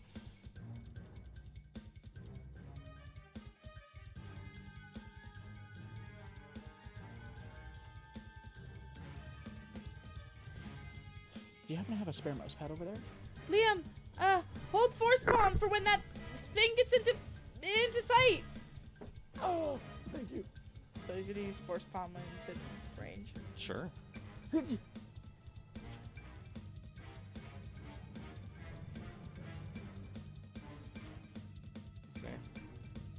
Top of the round.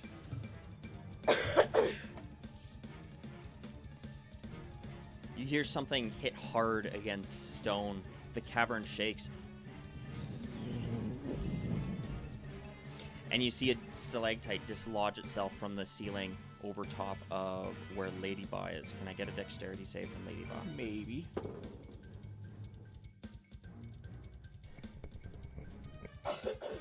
Nat 1. Wow.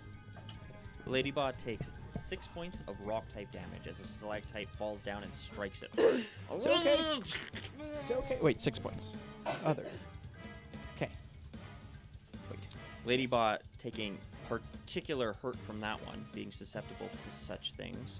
Wait, of rock type damage? Yep. Rock type? Yep. Oh, okay. Then I need to do more than that. It was 6, so that's okay. Right. The surface of the water shimmers as the Pokemon makes itself known again, peering up from the waters. Is it? Okay.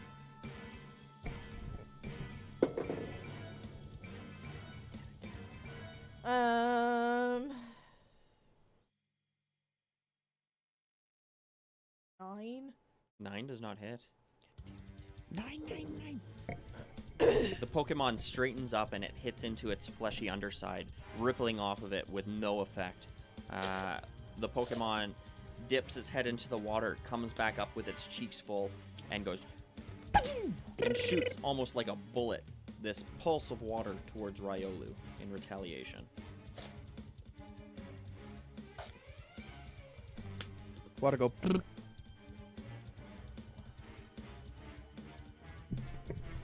17. Uh-huh.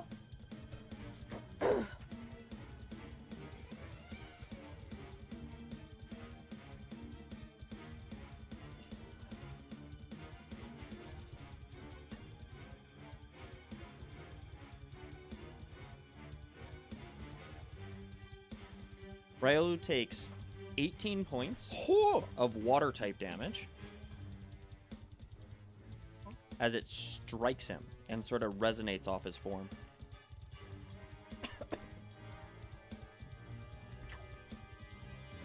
You note as the Pokemon sinks back below the surface of the water, where its scales had been scuffed before from the swift attack, it seems to be slowly healing itself.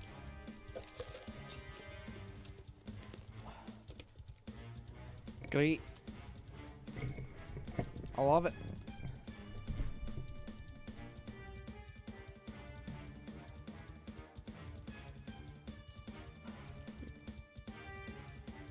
This layer. BS.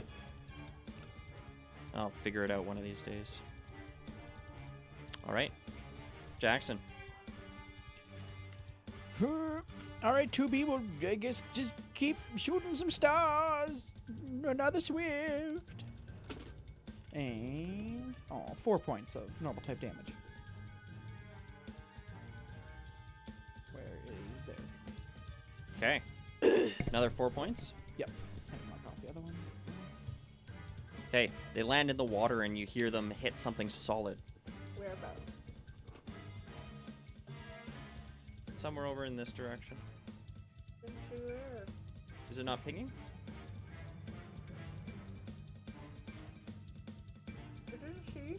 No, we don't see it. Okay. Maybe it's just because of the layer. Oh, now. yeah, I was going to say it might be on the wrong layer. Yeah, there we go. There you go. Brook. Oh, it's different pings depending on which screen I'm on. I'm sorry, Riolu, but if he's doing this game, I gotta get in the water. Come back, bud. I'm gonna send out Basculin. Oh, yeah. Basculin lands in the water and very easily sees the Pokemon right next to it. It is a shrimp compared to this massive beast. It's okay, Farrell, you got this! I think. You see a thrashing underneath the water. I am going to reveal it because the Basculin very clearly sees this Pokemon. Oh! It must be something. All you see below the surface, though, is just...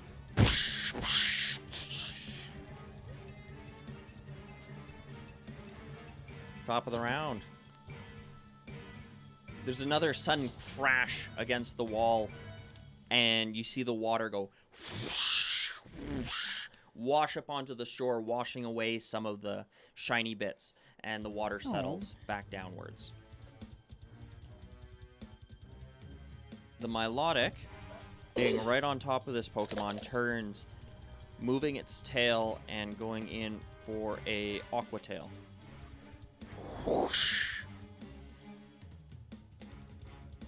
Against the Basculin, that is going to be a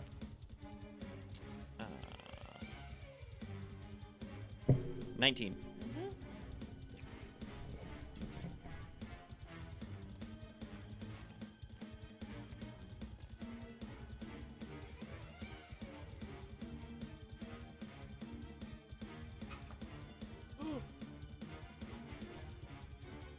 It's going to be 19 points of water type damage as this Have. tail comes flying through the water, larger than the basculin on its own, slamming against it and slamming it into the rock wall behind it.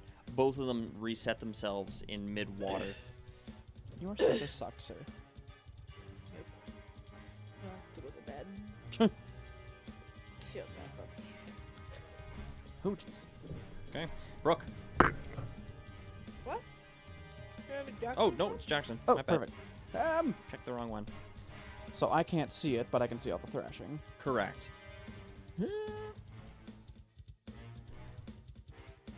All right, Tubi, try to confuse it. The thing that with the shrill sound, supersonic thing. Tubi's gonna use supersonic. So Okay. we need a wisdom save. Wicked. Yeah, with a radical buzzing sound. You see the airwaves ripple. Roll low, sweet melodic. Wisdom? Yep. So that's going to be a 14. Yeah, makes it. Yeah, you don't see what happens, but the movement continues below the surface. You're not entirely certain if it's affected or not. DC is to calculate your DC. It's 8 plus Proficiency plus proficiency. whatever.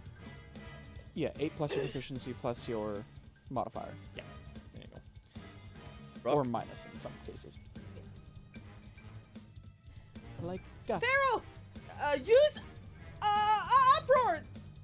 Okay, the Pokemon starts biting in mid-water. It's thrashing about, its whole body moving and just smacking against the side of this larger form. But more than that, it's letting loose just this terrible racket. The water is so turbulent that it is just causing all sorts of damage to the side of this Pokemon. Does it do anything this time, or is it like a beginning of the turn sort of thing? It says a 30 feet circle centered on you. So I'm assuming it moves when he moves. Assuming he can move. Yep. For 3 rounds of combat. During the uproar, you cannot use any other move, and the creatures and any creature in range is prevented from falling asleep. This includes creatures that could purposely fall asleep because of rest. In addition, opponents must make a con save against the move DC at the start of each turn. The start of their turn. Now, is it just Each opponents or is start it of anybody? each turn. It's in range? worded opponents. Okay. And it's start of each turn, not its turn. Start of each turn? Holy crap. It's worded. It says it makes a con save against your move DC at the start of each turn. However you want to interpret that. Yeah, the way I rolled it in the last one, and you guys fought it, it was the start of like your guys' turn. Yeah. So each Which Pokemon's makes turn. more sense because I would It melt does. something in a long combat. Honestly, I was thinking round, like at the start of a round. Yeah. Which I Okay. think is at the top of anyways. Yeah. Okay. As this happens, the Milotic matches the thrashing, and it throws its large body against the side of the wall. You feel this tremble. And another stalactite falls from the roof towards Ladybug. It needs Damn it. to make a dexterity save. Use their That's actions. much better. That's 16 plus. What's your dex save? Good. 19. 19. Very good. Okay. Ladybug, this time, seeing it coming, manages to dash out of the way. It does, however, manage... it avoids the majority of the damage. It does take 4 points, however. Halved. So 2. Doubled because it's... So 4. 4. Because it's susceptible. It doesn't dodged the ma- majority of it, but it's susceptible to the damage, so it's like it didn't dodge it in the first place. Yep. Kind of. The Milotic... But can I ask a question then? Hmm. Because if it lasts for 3 rounds, Yep. then shouldn't it do something on my first round that I use it? Yeah, so it's the Milotic's turn, so now Milotic would make a save. So is this round 1? Yeah. Okay. So that's the lair action. Now it's Milotic's turn. So at the top of her round, Con save. she's going to make a Constitution save. I have a feeling it's going to be good. Probably. Beefcake fish. That's a 16. Passes barely. Does she take any damage? Really? It's not even a half damage, eh? On a fail, the opponent takes 2d8 2d8 plus move damage, or in my case, 2d10. Okay. This is a big hardy fish, and as the waves roll over it, it seems to take 0 damage. Or you'd assume. You can't see below the surface, but something tumultuous is happening. A large fin-like tail goes dashing through the water once again, striking the side of your Pokemon. Or maybe not. That is only a 11. No, miss. Missing. Yeah, the Basculin manages to catch it. Oh my god. Manages to catch the tail, riding it like a surfboard, and flips over top of it, doing 0 damage to it. The Milotic thrashes again in the water. Ha ha.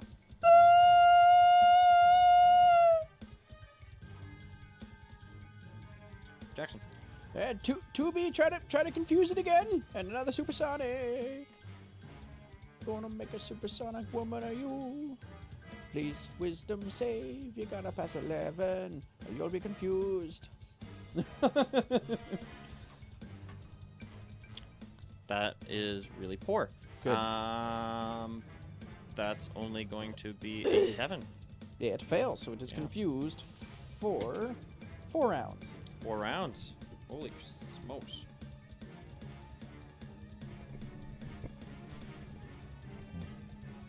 And 2B's just gonna stay there. Okay.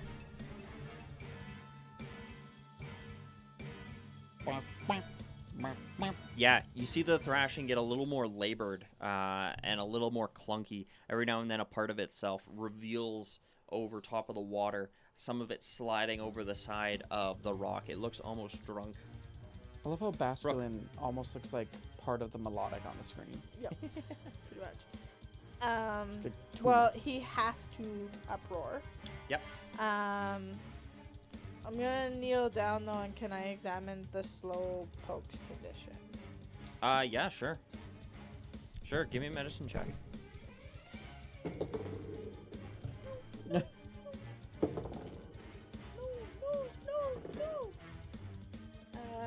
7. 7? Yeah.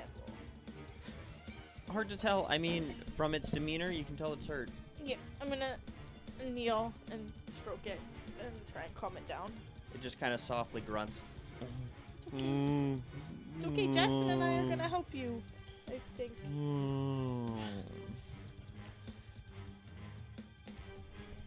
Top of the round. Lair action. Lair action. Then con save. The water grows and grows over the lip of the island and grows up the side. It laps up against the sides of the rocks furiously and then sweeps back into nothing. The melodic, which is confused, Hurt yourself. is Hurt not yourself. hindered by its Damn it. confusion at this time. Moves around the side of the Basculin and is actually going to move out of its range.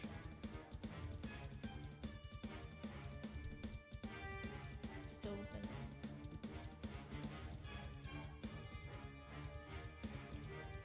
Very quickly. Wouldn't it have had to do it anyway? Oh yeah, I would have had to make the con Yeah, save it does anyways. have to make a Oh, con okay. save at the beginning of its turn. That's my bad. That's a 19. Okay.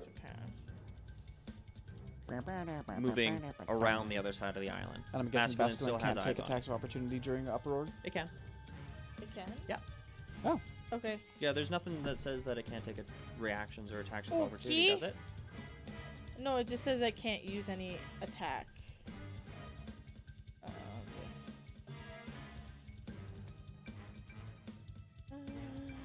Where did it say that? Yeah, so you can't take an attack action, but that doesn't say that you can't take a reaction or attack of opportunity. But if you or can't take anything. an attack action, that is your weird. reaction is to take an attack action. During uproar, you cannot use any other move. Yeah. Any creature in Right. range is presented. Yeah. Yeah, so like that, yeah, so it wouldn't be able to do anything. Yeah. It's just too busy thrashing in space. The Milotic moves out of its space. Oh yeah, I suppose I should, you know. Move this square. Oh my god, where's that fucking cursor? There it is.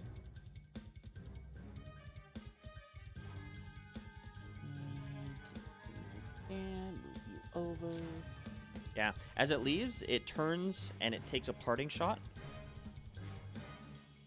That is going to be a 18, sorry, to hit. Yep. Okay. It shoots another pulse of water towards your Basculin. Robotest.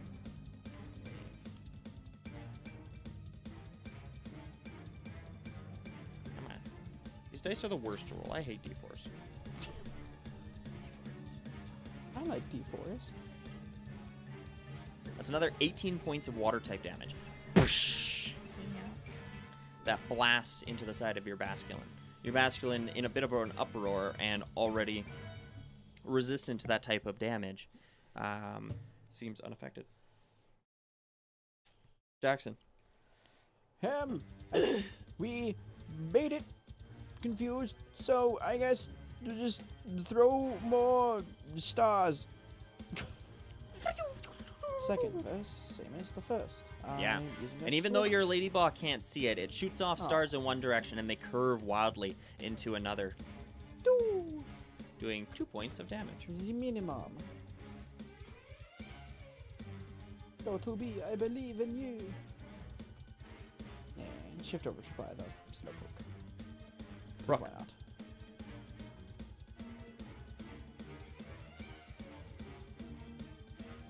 Move up closer, Farrell! Wicked. Doing barrel rolls and somersaults in the water, it thrashes forward very aggressively towards its target. So you will still be in range at the top of his turn. Yeah. Anything else? Just continue to attempt to comfort the slowpoke and see if is his tail bleeding? Can I at least tell if his tail is bleeding? You look down at its tail just to inspect it. It's not bleeding. It looks sore and a bit raw. There's a sweet smell coming from it. Top of the round. Wait. You hear another thrash, and something hard hits the base of this cavern. Everything shakes. A stalactite falls, seemingly falling just into the water towards Basculin, however. Oh. Can Basculin give me a dexterity save? But it does 10. 10? Yeah. So it takes 5 points of rock type damage as the stone hits the water and sinks below, striking your Basculin in mid uproar. It's also going to have to take a constitution save to see if it can keep up that uproar. Is it concentration based? I think so. Where would it say that? Should say under its duration. Oh, yeah, Yep. yeah. You need at least 10 points. Or a 10. Yeah, I got 11. Yeah, no problem. Basculin is thrashing even harder, one might say. Ain't giving up that easy. Yeah, the Milotic, start of its turn, needs to make a constitution save. Ah, that's an 18. This is a very hardy, large, constitution-wise fish. And it seems to be largely unaffected by the waves and the ruckus that are washing over it. This Pokemon does not want to get turned into a Pokeball.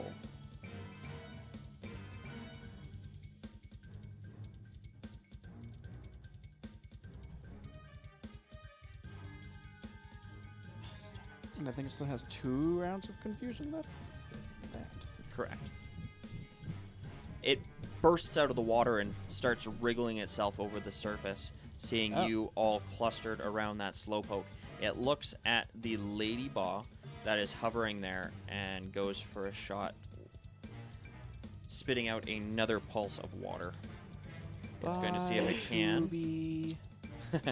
That's a 2. It goes you. to do so, and you see water spurt out of its nostrils. And its eyes go big as it shakes its head. It seems to have hurt itself in its confusion.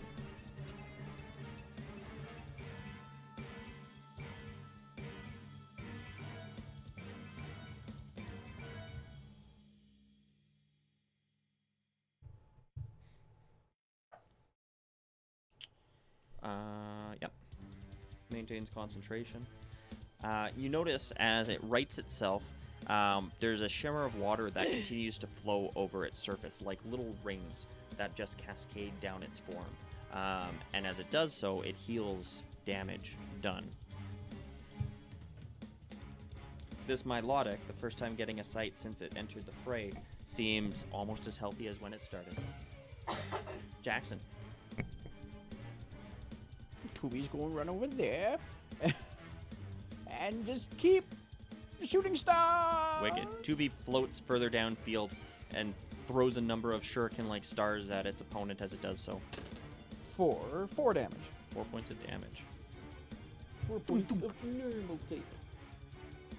And Jackson's going to do something dumb and interpose himself between the slowpoke and the melodic. Even though he's probably the most fragile thing here right now. Brook. Barrel, meet me around the backside. If he's here, he can still reach, right? Yep.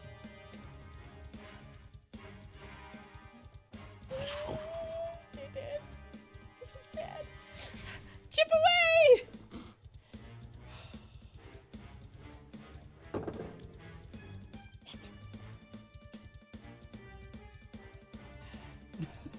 What? 13. 13. Doesn't hit. This Pokemon launches itself out of the water, trying to grasp onto the tail end of this other Pokemon. The Milotic pays it no attention as it tears off a few scales and lands back into the water, spitting them out. Seemingly doing nothing.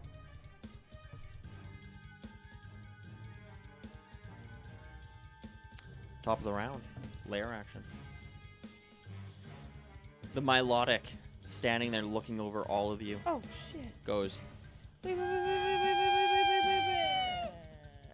"What's up?" I just realized I have a bonus action I could have done. It's fine. Well, The water swells once again, this time catching Brook by the feet. It dashes you against the stone before dragging you backwards 10 feet into the water.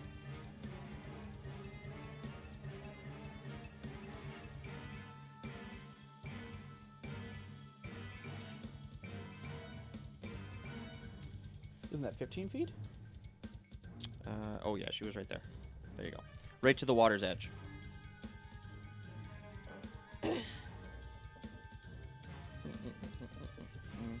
The Milotic, looking between Jackson and then this aggressive fish that is splashing around behind it, is going to...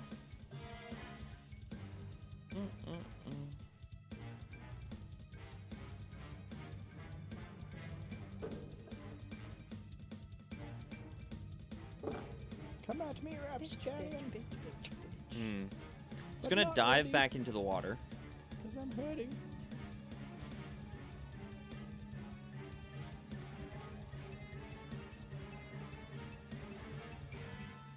Dive back in where? attack of opportunity? Yep. Nope. He hasn't Still left in. yet. It is going to, though. Oh, okay. It dives back into the water. Swims. Basculin's gonna take an attack of opportunity. Natural 20! Wow. It's gotta make up for that bullshit advantage roll before. Ooh. Where's my other one? Oh, the D6? Oh, D8?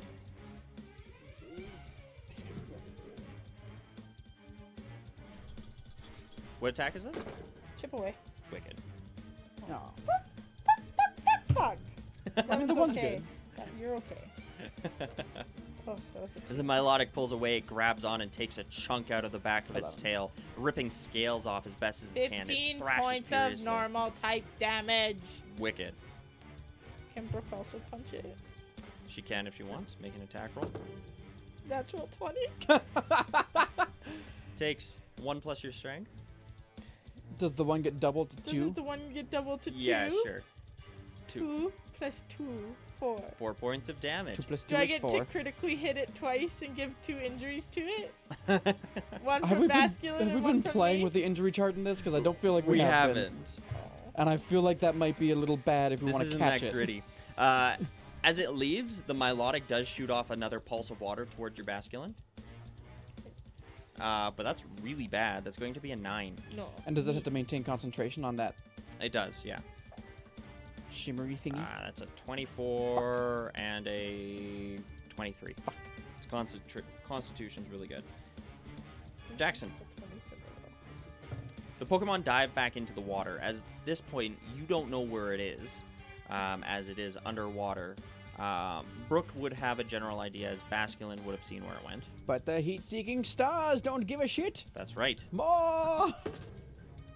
5 points of normal type damage. 5 points of normal type damage, flying straight and true. Even though they were shot in the wrong direction, they right themselves and land in the water. Tunk, tunk, tunk. Brook.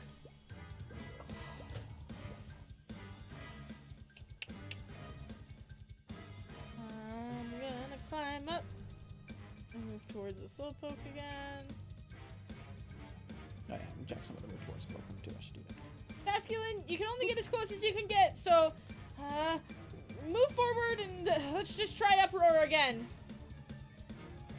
Yeah, as it jets through the water, you can see its mouth biting as it jumps out, cresting a couple Yay. times. Its fins start flying, water's soaring through the air, causing an uproar. No, probably. Lair action.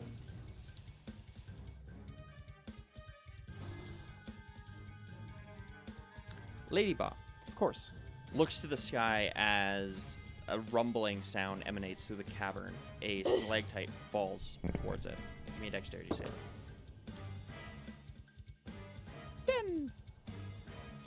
Ladybot takes 4 points of rock type damage as another stalactite falls against its inside type form.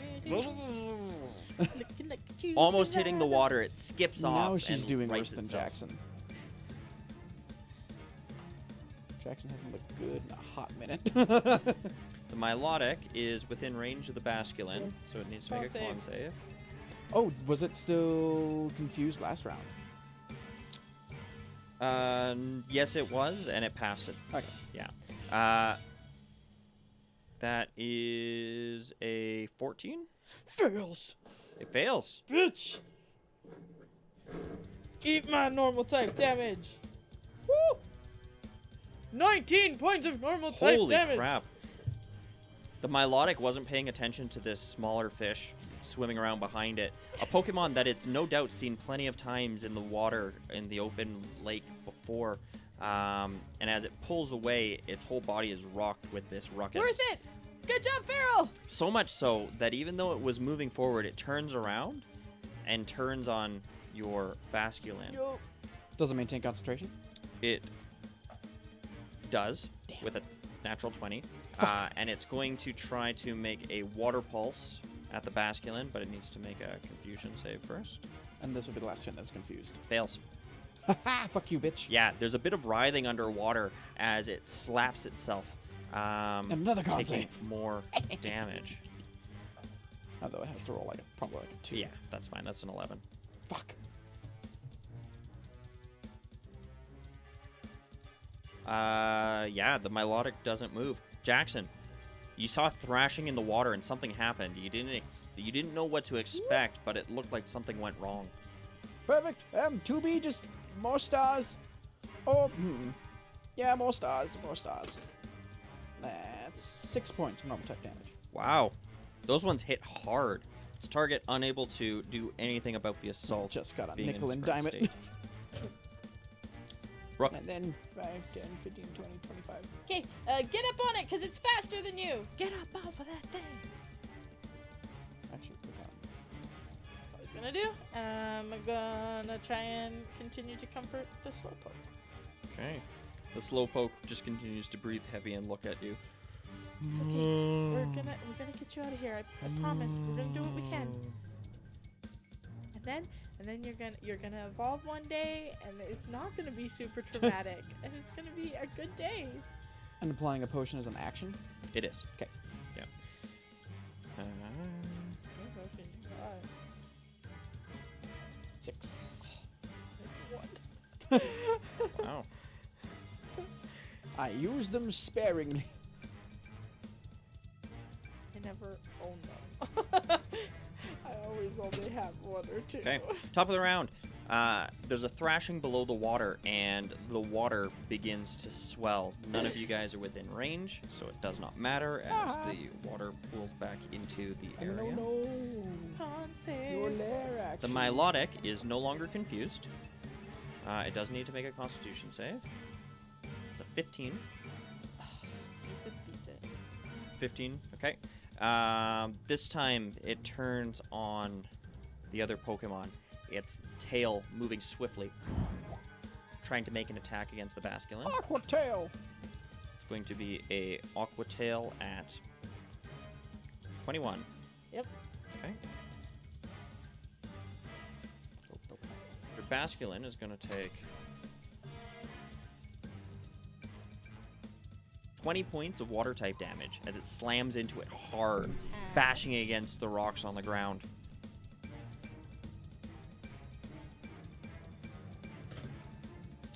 And it is going to swim, breaking the surface and slithering over the top of this rock here, and then disappearing back under the water over in a direction that you cannot see. My map keeps glitching. Down at the bottom of the map.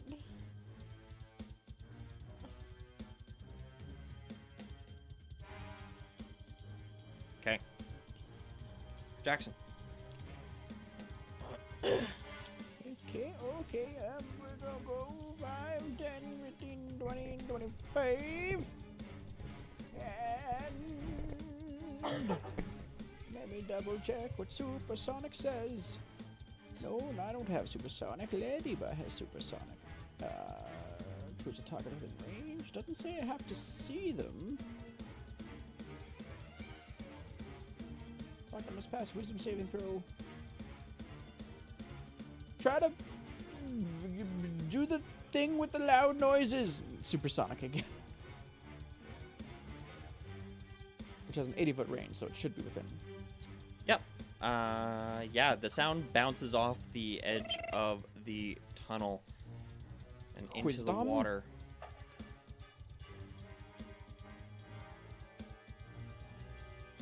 Roll low. That is pretty low, but that's an 11. Misa beats it. Beats it. And that's it. Move Jackson a tiny bit. Brook. Get as close to that part of land where you saw it disappear. At least try and get it in the range. Okay. Shimmying up on the side, it almost beaches itself, but it thrashes there on the stone. Jumping almost 5 feet off the ground, making this horrible racket. I'm assuming that that's partly water. I could have. Yep. I mean, he can move up on land as well. Yeah, it's only 5 feet. Exactly. You can flop. Okay, top of the round. There's some sort of thrashing underneath the water, and the entire cavern shakes. A stalactite moves from the ceiling and falls towards Basculin. Give me a dexterity save.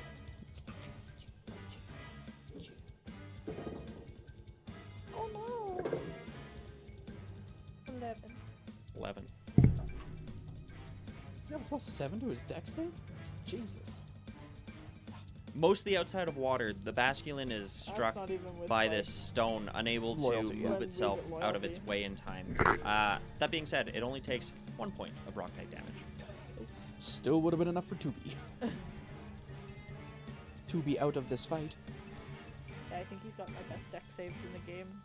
Like, base. Yeah. The Milotic, who is actually out of range of your attack, Big of the uproar. Oh, great.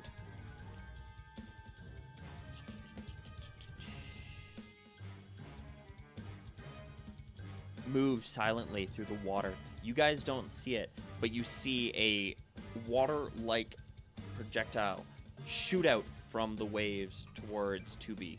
No! From where?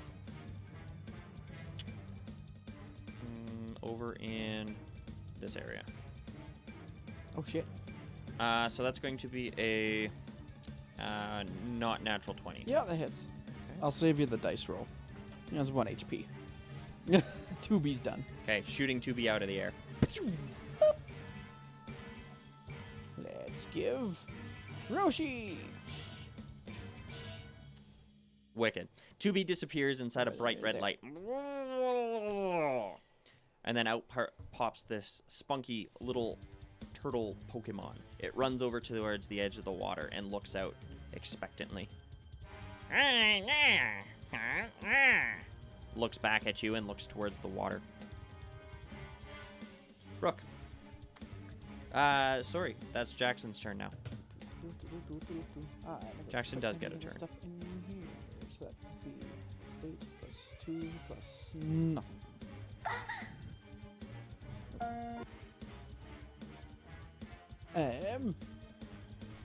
Well, might as well get into the water, I guess. 5, 10. What does Roshi see? Roshi sees this. Oh! Immediately there, it's almost entirely contained within its coils now, as it looks out into this snake-like, serpentine, sea monster-like Pokemon in front of it. Great. We'll give him a boop with a tackle. It's a 10. 10 does not hit. You see bubbles rise to the surface and a little as something hits, seemingly harmlessly against the size of this much larger creature. Swim around the other side of it. And it swims deftly through its coils around to the other side. Brook. Yeah. I have a stupid question. Yeah. Can I throw my fish? You could try. Yeet the fish. I'm gonna go here. Can I pick up Pharaoh and try and throw him further than he could move? Yeah, sure. Give me a strength check. Oh, it's a natural one. Oh, I no. don't even think I can get my fish out of the water. Yeah, so the Pokemon's currently uproaring, and as you reach down to try and grab it, is it done? Yeah. So, well, it's still a pretty large fish, and it's slick. You trying to hold it up, and it wriggling in your arms, it still not being entirely comfortable with you as its trainer, makes it all the more difficult, and you almost just drop it where it is. I would say that you have moved it just a little bit. Like 5 feet. Yeah, to right there. Okay, so like where? At least double its movement speed. It's the same as its dash. I literally picked it up and was like, You were just like, Go! "Eh." And it flops on the ground. I mean, I I like was to trying imagine- I was trying to move it like this way, if it makes any difference. I like to imagine she was It's trying to fine do like there. one of those like tosses that you see them do in strongman competitions where they throw like the sandbag over the bar just "Rrr," without looking and then just sort of went right behind her. He wasn't in range, so and you can only move 5 feet all flat, so it's like, it's worth a shot. For strong, maybe I'll roll a natural 20 and throw him several feet. Top of the round. Hi. The waves start to wash up against the side, and then they double back over top of the island. Brook, you are carried 10 feet out, Okay, that's fine. as well as your fish. Why Both does of he you are have to go dragged that into way? the water, because that's the straight direction towards the Yeah, water that they're 10 on. feet wouldn't have really gotten them into the water over on the other side. And then the water recedes. Jackson, you watch as both the Basculin and Hey, Brook nice are washed out progress. into the dark water of the cavern. But now he's where he can go speedy. The Then he has to go all the way around. Unless he can pick up a hell of a lot of speed and just jump it. At the most narrow point. The Milotic takes off through the water. Squirtle getting a boop of opportunity. It does. Boop of opportunity! That's a 14? Let me double check. I don't believe he has a modifier on it. Yep, 14. 14 does not hit. I figured This as much. Pokemon is too swift, and it's caught in the current as the Milotic swims past it, doing nothing. The Milotic ends its turn there as it re-ups its Aqua Ring.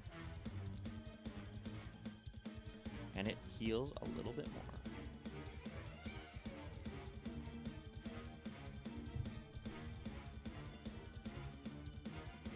Jackson.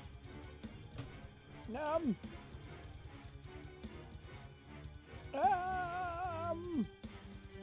Now, Jackson, you can't see this Pokemon, but you do see your Squirtle surface looking off into the direction.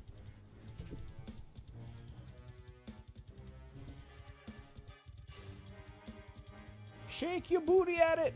I'm just going to use a tail whip.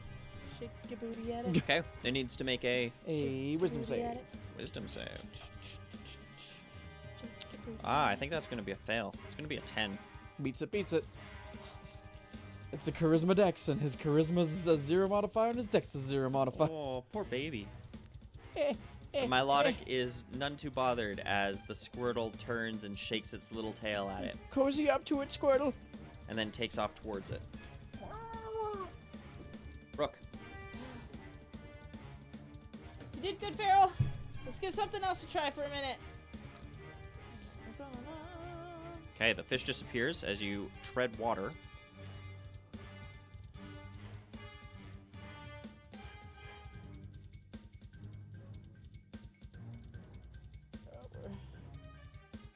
You rifle through your bag looking for a Pokeball to throw.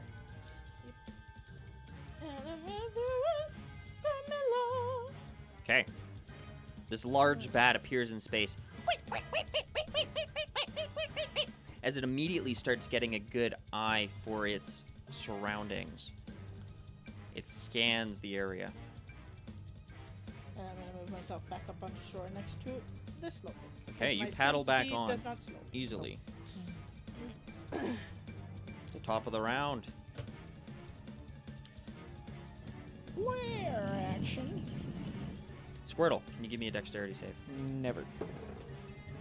And by never, I mean I'll roll a 7. Stalactite falls from the cavern ceiling, striking the back of this Squirtle, doing 6 points of rock type damage. Okie dokie. Oh, tee. The Milotic is going to move away. I can boop again. Hey. 21. 21 hits. However, as the Squirtle tries to strike at its backside, there's a glimmer that travels down the scales of the Milotic. I need Squirtle to give a Charisma save.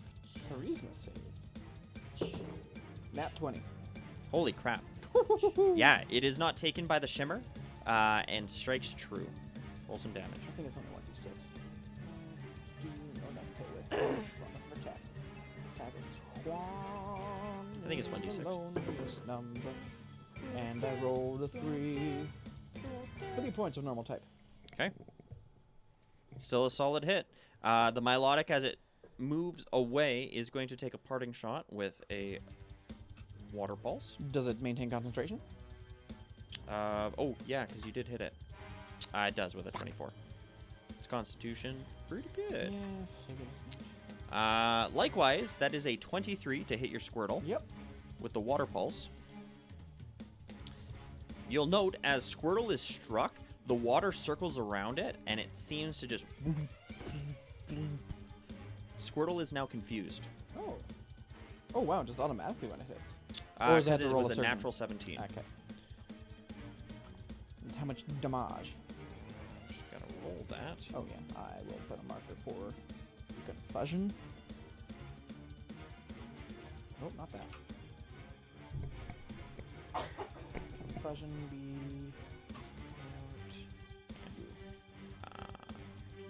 That's gonna be 19 points of water type damage. reduced to 9. Because resistances are fun. And confused for how many rounds? Gonna be confused for 3 rounds. Damn it.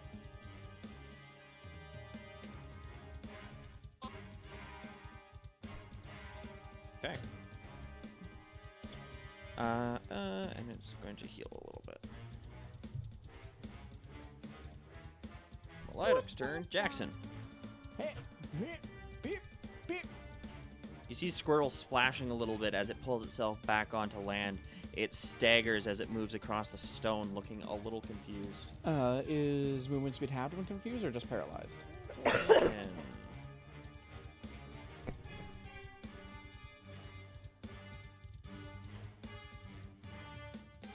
Confused creatures effective 1d4 turns determined by loses its reaction, and yes, speed is halved. Okay, That's correct. I'll only make it to there.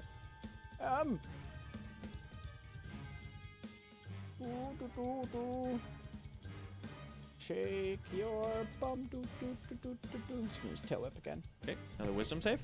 I need to roll first to see if I can do it right. I have to roll Good. above a 10. Yep. Nope. It needs to be a 10 or higher. 10 or higher, and it's just a straight roll. Yeah. Yeah, it was a 7. Okay, so he takes his proficiency in damage.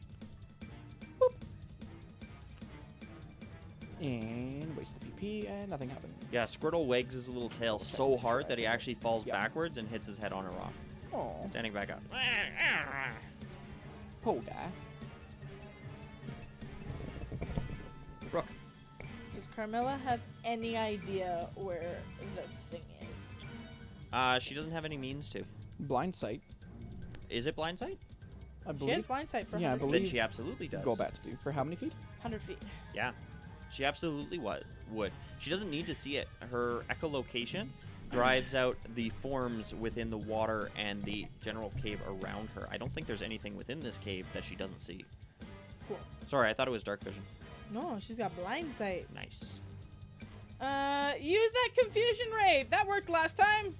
Wicked. She turns, and with an open mouth, she gathers this dark energy that almost spills forth from the shadows around her, and it shoots forward. 4 rounds.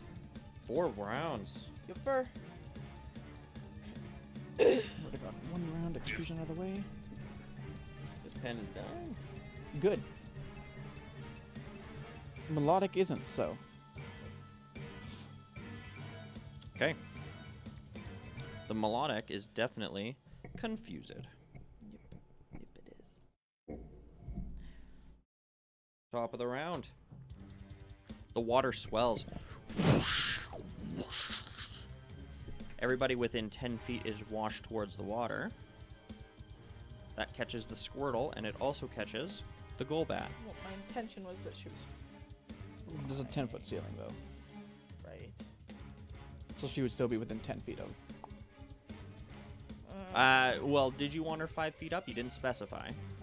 My intention was. Okay, but because if she isn't directly over the ground, then she's not caught. I didn't specify, so it's fine. It was my intention, but I didn't specify. She kind of sputters there as the water catches her, but she does manage to flap out. She is directly over the water, but she's not in it. The Milotic thrashes in spot, but it is going to try to make an attack against the Squirtle. If it can get through its confusion. And it doesn't with a natural 1. It takes as much damage as it heals this turn. If it maintains concentration. Correct. With another natural 1. And it just thrashes there in space. All of you see the spray of water. Nat 1, nat 1, nat 1. It's a 7. So it actually drops concentration on its water ring. I mean, oh no. Poor Melodic. Yeah. There you go. Jackson. 5, 10, and give it a with some water. He's going to use a water gun. Okay. If you Roll can. to see if it can. That's a 10. Yeah. So we can water gun, which is dex space, which means no modifier, but plus proficiency.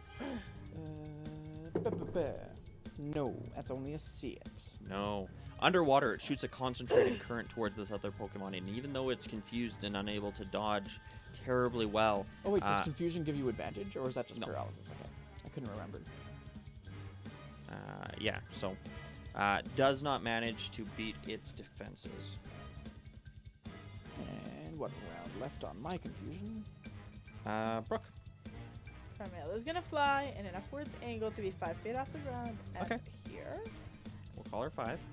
Yep.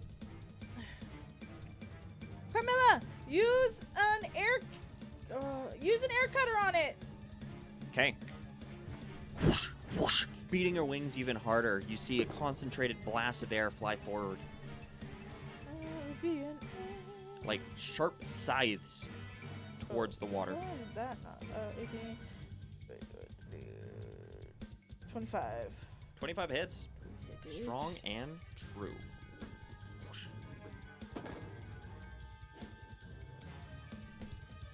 11 points of flying type. Solid hit. The modifier is 5? Yes. Jesus. This has got a stab, Oh, right. and it's got a +4 to dex. Wait a minute. Does Squirtle have stab? Have I not been adding? Did I not add that on to the one attack that he hit with? Yeah, Squirtle does have stab. I trust that these are as written correct because I haven't used her yet. Yeah. Top of the round, the cavern shakes. And Carmilla looks up and flaps furiously as a stalactite falls towards her. Dex save? Womp womp. 15? 15. She deftly manages to avoid Is the she falling not stone. proficient in any saves? Thought she would be. Oh, she should be, but she's not. I can look that up while you. Sure. If you want. So she takes half of 3 points. So 1 point of rock type damage. Doubled because she's susceptible. So 2 points of rock type damage. The melodic surfaces, Could've probably spraying guessed. water over the area. It calls I out, have a couple. That was a noise that was not preferable for my head. shaking the entire cavern. Dex Uh, and con. Dex and con. Yep. Oh, she doesn't have her. She doesn't have her other proficiencies either. Weird inner skills. Yeah. Which would just be stealth. Okay. She gathers up a mouthful of water and shoots it like a bullet towards that Golbat. But suffers Does Basculin damage only have one? instead. Some of them have 2. Some of them have 1. Really? Well, because it's probably second evolution, right? So, like, Sorry, Zubat what? only Some has Pokemon steps. have multiples. Yeah. Sorry, getting distracted. Yeah, it's all good. I'll look up Basculin. The Milotic, shooting a blast of water towards the Golbat, throws her head back violently, striking the ceiling instead, dealing damage to herself. She takes Oh, okay. proficiency in damage and then sits there on the surface, reeling from the hit. It is now Jackson's turn. Perfect. Oh, wait, you are there. What do you have? You're still confused for one more round. Ah, no, wrong button. Ah. What the shit are you doing, mouse? Cooperate with me, please. Okay. Oh, it didn't move. Okay, perfect. I'm water gun. This is a 13. Oh wait, no, that's an 11 to be able to attack 11, yeah. because of confusion, and then a 15 to hit. 15 does not hit. Yeah, spraying out another shot of water at this Pokemon now on the surface. It just splashes harmlessly against its hardened scales. Alright, well there's at least no more confusion, and then we're going to get on its side and move there. Okay, splashes through the water doing a front stroke. Brook, Uh-huh. you see this tiny turtle Pokemon shake its head and seems to right itself in the water, circling around this much larger Pokemon who seems to be Alright. out of sorts itself.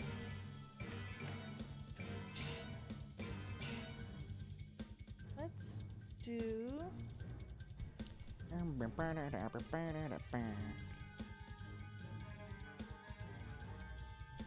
Flanking, even though she's at a Higher angle. Sure. Okay. This is a large Pokemon, so that's Yep. possible. Carmilla, try a wing attack. Okay, swooping down from the ceiling, she comes in for a Fucking physical kidding me. wing-like attack. That's massive.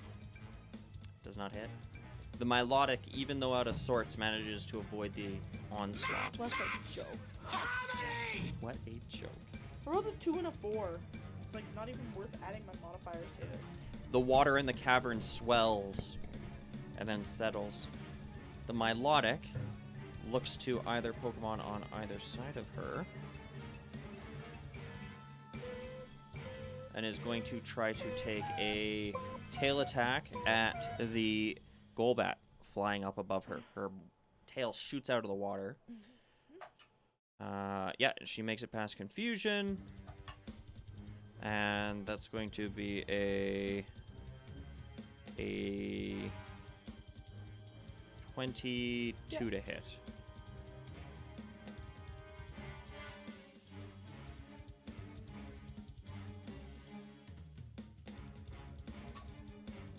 Golbat is going to take Fuck yeah. 17 points of water type damage as the tail, wreathed in water, flies up through the air, smashing the Golbat against the roof of the cavern and then sinking back below. And then the Milotic is going to dive underwater. She rolled through the confusion, I'm assuming? Yeah. Yeah. Attack of opportunity. And swim. At advantage. Yes! Yeah, go for it. 15. 15 does not hit. Are you shitting me? 14. 14 does not hit. She disappears through the dark waters of the cave. Jackson. 5, 10, 15, 20. Wait, so it's 10 in the water and. Okay, 25. Brr. Hit it with a. Brr. Goes in for a water gun. Yep. An 11. 11 does not. Just splashes off of the side of the Pokemon. I do love role-playing Jackson, so he doesn't know what the fuck the moves are actually called, so he just like imitates what it is that they do when they do the attack. It's like, oh, Squirtle just goes and water shoots out of his mouth. That's go. I can see that in animation. Yeah. Just him go, making the face that looks remarkably like a Squirtle. Yeah. Brook. Carmilla, get up on it as close as you can and use another one of those fury air. Oh my gosh, I had to say air cutter. Air So I cutter? tried to say fury cutters. This is what Yeah. works so much better. It turns around sharply and dives, stopping very quickly in space, shooting forth a blast of air-like scythes. Give it a 24. flappy. Scythe-like air. 24 to hit. 24 hits. As... Hold on, before you roll damage. As yeah. the Pokemon lets loose its attack, Shim. the Milotic rears backwards, revealing its scales. A shimmer travels along its form, and it shines a bright light. Can Golbat make a Charisma save? Nice. Maybe.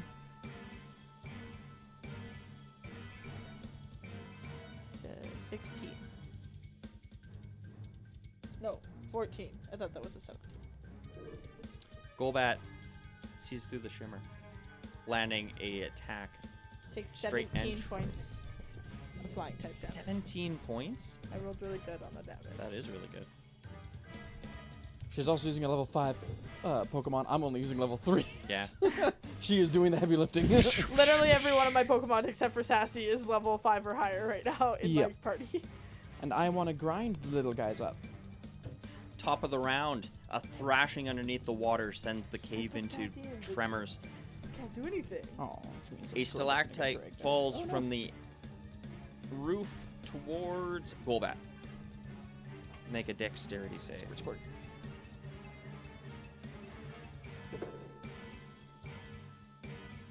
16? 16. Passes and takes half damage, so it's going to be half of 3. Which is gonna get doubled 1 anyways. to 2 Character. points of rock damage. That's kind of ironic. Have 3 to 1 and then double it to 2. Yeah. Yep. Kind of goofy. The Milotic is confused. Hurt yourself. Hurt yourself. Makes it through the confusion. Damn it. And shoots a ring of water out of the air that settles back over it. It heals as it moves away. How's it looking at this point in time?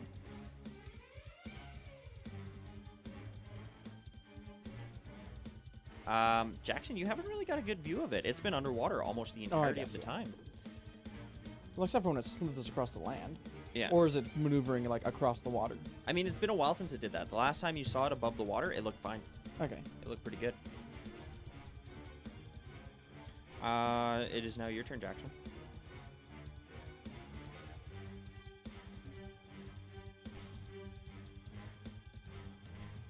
Right now, you don't have any good idea of where it is. Your Squirtle can't see it because it's above the water. Yeah. You don't know where it is. You know where the Golbat last landed an attack over here. That's the last you've seen of it. With how none of my Pokemon that I'm actually taking to the gym are getting battle Yeah. experience, except for Ryulu, briefly. All right, Roshi, let's come back and Rasputin. Just stick by the slowpoke for now. He looks around for some sort of danger. Brook.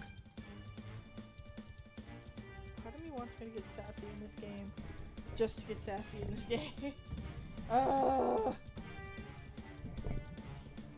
Just to get some kitty skin in the game. Yeah, but I don't know if she gets any experience for traveling around with you. Even though it wasn't under my control. But Melodic is still under the water, and Brook doesn't see where, correct? Melodic Correct. still under the water. But Camilla knows. It hasn't revealed itself Yeah. since it was over here. Oh, so it swam around. Yeah. Mhm. Okay. All of Sassy's is melee, and it would be awful trying to get her to get in the water. Yeah. Okay, use another air cutter! No. That was bad. Like, really bad. Doesn't hit? No. Okay. Striking helplessly against the rocking waves. Top of the round. The water swells, touching nothing. The Golbat too far out of its reach, and it settles back into the cavern.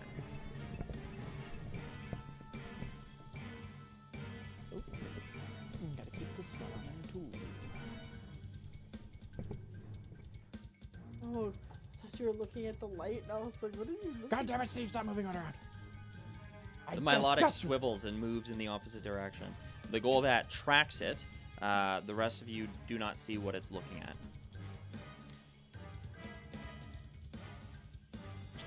Let's see here. It pops its head out of the water and shoots a spray of water towards that Golbat. How's it looking? Give me a medicine check. Oh, there we go. 16 to hit. 16 just barely hits her. Okay. And 22 on my medicine check. It's looking pretty beat up. It's looking really beat up. But it seems to be gradually regaining health. So you are going to take damage from that water pulse. Yep.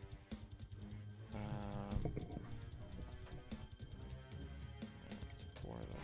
D4 go. Oh, there it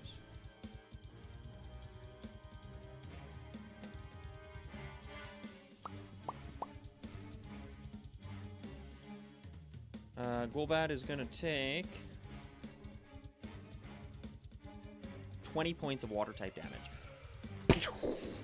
as it strikes it and then sinks back below the water. Jackson, it doesn't look good. It's starting to look worn, but don't know if this is one of those like Houndour type of situations. Or like the Houndoom where we couldn't catch it. Jackson, it's your turn. Ah! It dove back under the water. It did.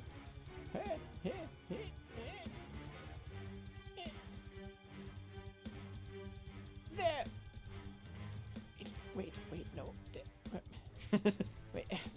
Rasputin's running around on the ground trying to take your cues, watching you. It's like, I'm trying It to runs keep over it- one space, you point it I'm frantically trying to keep another. it more than 10 feet away from the water, which I guess is only that spot. And do the thing with the swords. Wicked. It summons a number of spectral swords over top of its head. And that's gonna be it for Ratsby. Okay. Brook. Move up on it a little bit. And use another one of those air cutters. Oh, that's gonna cough. So. 14. 14 does not hit. Yeah, splashes down into the water. You're not seeing what the Golbat is seeing, but from its expression, you get the sense that it did nothing.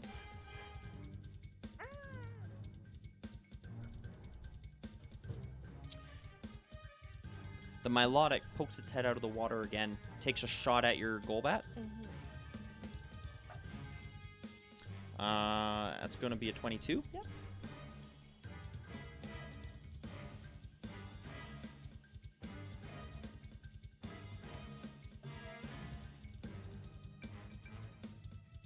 It's going to be 19 points of water type damage.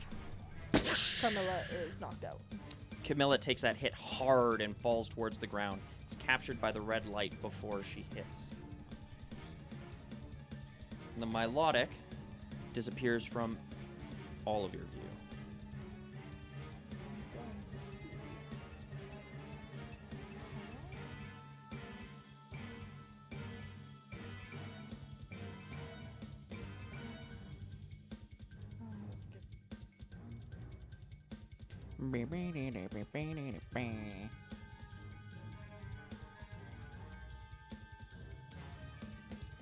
Jackson, it's your turn. Currently, you have no idea where this other Pokemon is. It disappeared below the water after taking out the large bat-like Pokemon. Just wait for it to pop up within range and throw the swords at it. Okay. Brook. The Raticate stares around the room, twitching. Sassy pops out of the Pokeball. She looks around. She sees the slowpoke. Yeeting swords.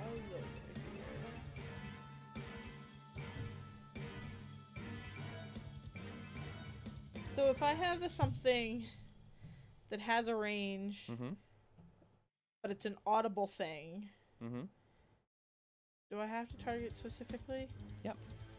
I will say it is weird because I'm looking at a lot of the range moves and none of them say that you have to see them. But that is a very strange thing to exclude from descriptions when Yeah, you I was would gonna say assume. it. That seems like an oversight. Yeah, and I think it is too because I was just looking at sword stance. I'm like, well, it doesn't make sense for you to just be able to throw swords. whereas like Growl says you target a Pokemon, Yeah. which suggests that you have to see it, I guess. Yeah. But Growl is also a very audible just presence. It is. There's a little bit more to it. That's weird. Until we clarify that, if I had been if using it's in Supersonic range, that way. yeah. So if it's within range, sure. Okay. So Sassy, Sassy, try growling. See if we can help out our team. okay. Sassy arches her back. She looks around the cavern, her eyes glowing yellow in the darkness. What kind of save? It's a wisdom save. It's gonna be a 13. It barely passes. That passes. Meets it, beats it. Just above. Ah. Yeah. Top of the round. The cavern shakes.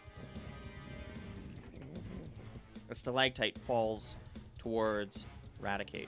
Damn it. Make a dexterity save. Ooh, that's really good. Ooh, are you proficient in dexterity saves? You are, so that is a 23. 23. Okay.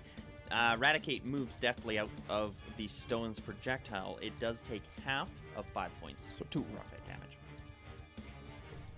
As it shatters on the ground. Loyalty doesn't give temporary HP, does it? It's +1. No. Oh, so that would have been a 24, actually, because of loyalty. Oh, wow. The Milotic moves through the water unseen. It rears its head here, shooting a blast of water towards the small cat-like Pokemon. Oh, it's just outside of range. So no swords go a-flying. That'll be a 15. 15 to his sassy. Yeah. Yeah. Okay. Sassy is gonna take.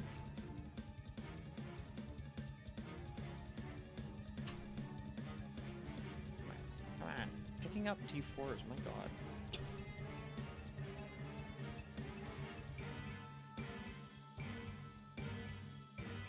That's gonna be 19 points of water type damage.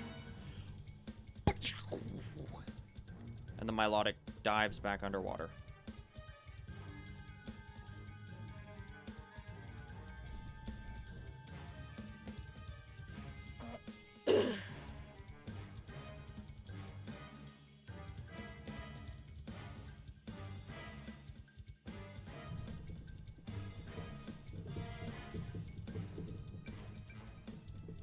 Okay. Jackson. All right, Rasputin, wait for it to pop up and look at it real scary-like. It's gonna hold a scary look. Okay. Oh, that's the wrong Pokemon. Yeah. Or scary face, which is a 60-foot range. Okay. It chitters and grinds its teeth together, looking around the cavern. Looking extra scary with 4 swords just like floating around his face too. Brook.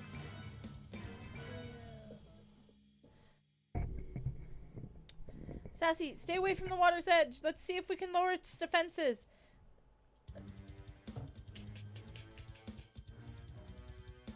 Do another growl.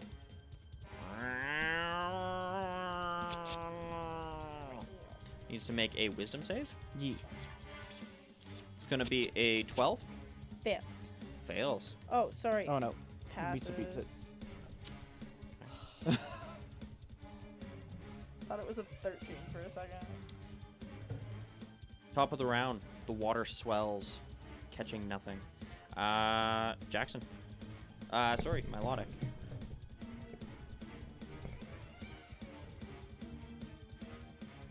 Actually, save.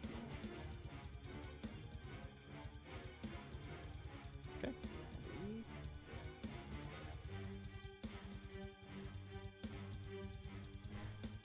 You do not see the Milotic surface. Jackson.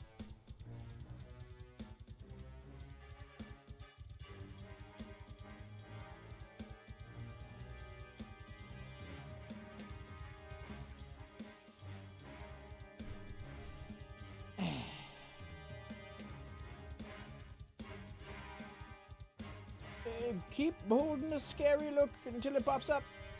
It's gonna hold another scary face. Okay. Brook. Question.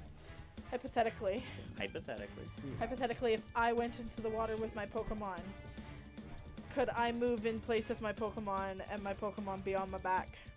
Sure. Your Pokemon's small enough in this case. That makes some sense. Okay. Sassy, come back! Sassy, come back! Sassy, come back! Oh, Ryulu, we need to go swimming. You good with that? He looks at you and he looks at the water. I'm and coming he too. Looks around, kind of unsure of what's going on. You and me. There's a really big Pokemon in there, and we gotta do something about it. You good? He nods vigorously and he fist bumps you. whoa. Can I pick him up this turn or no? Yeah, it doesn't do anything, so might as well. Okay, I can pick him up, and can I move? Sure. Seeing as none of you are taking an action. Well, your action would be to release him, so yeah, go for it. You're just moving. 15, 20, 25, 30. Ryulu. Okay. The two of you dive into the water over there, looking around in the darkness. You don't see anything. Okay. Top of the round, the cavern shakes. A stalactite falls towards the Raticate. Make a dexterity save. That is a, I believe, modified 20. So we can't see anything. Yes, What would your modified 20. vision be? I'm assuming you still got the flashlight, so you're 60 feet. Okay, so I can't see anything in like this region. From where Or you this currently region. are, correct. You don't see nothing. You take half of 3 points of rock type damage. 1.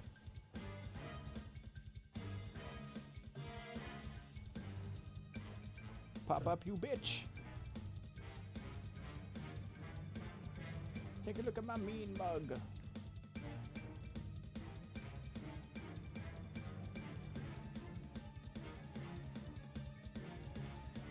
Okay, the Milotic pops up over here.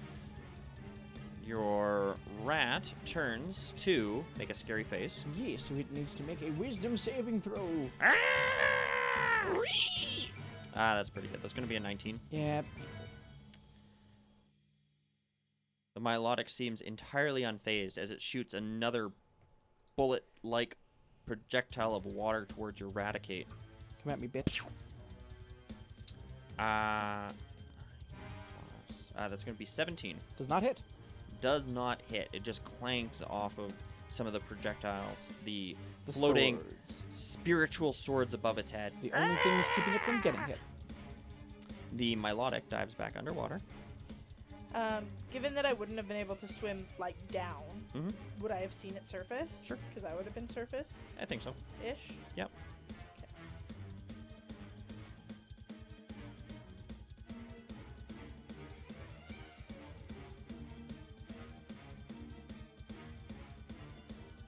Okay. Jackson. I know Rasputin can hold his own for now. How is the slowpoke looking? The Slowpoke's just lying there. Its face is covered with its tiny little hands. It's shivering a little bit. It keeps moaning. Does it look like it's in pain? Give me a medicine check.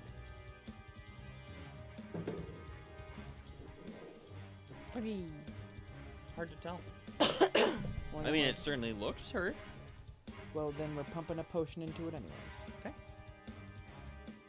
So I'm just gonna knock it off real quick before I forget to. And that's 2d4 plus 2. Mhm. That's 5 healy points. Okay.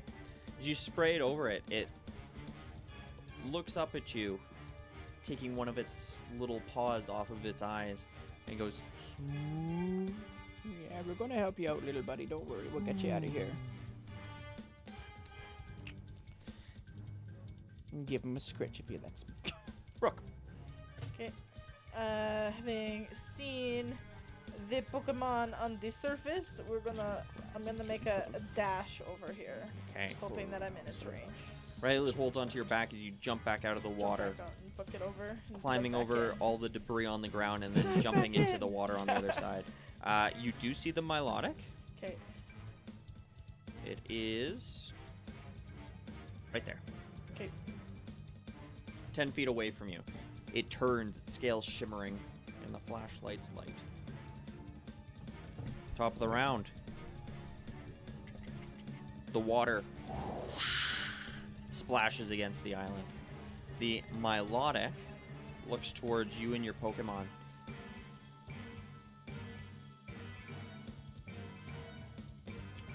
It is going to take a shot at your Riolu. Okay. It's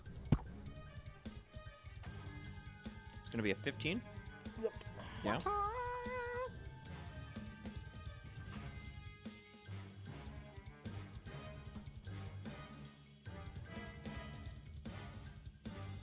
That is going to be 21 points of water type damage. Almost blasting him off your shoulder. And the Milotic starts to swim away.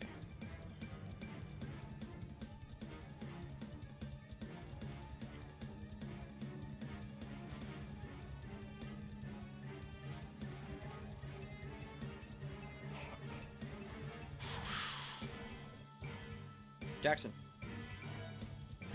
you don't see this, but you do see Brook splashing around, and there was a bit of a in the area where she just jumped into the water.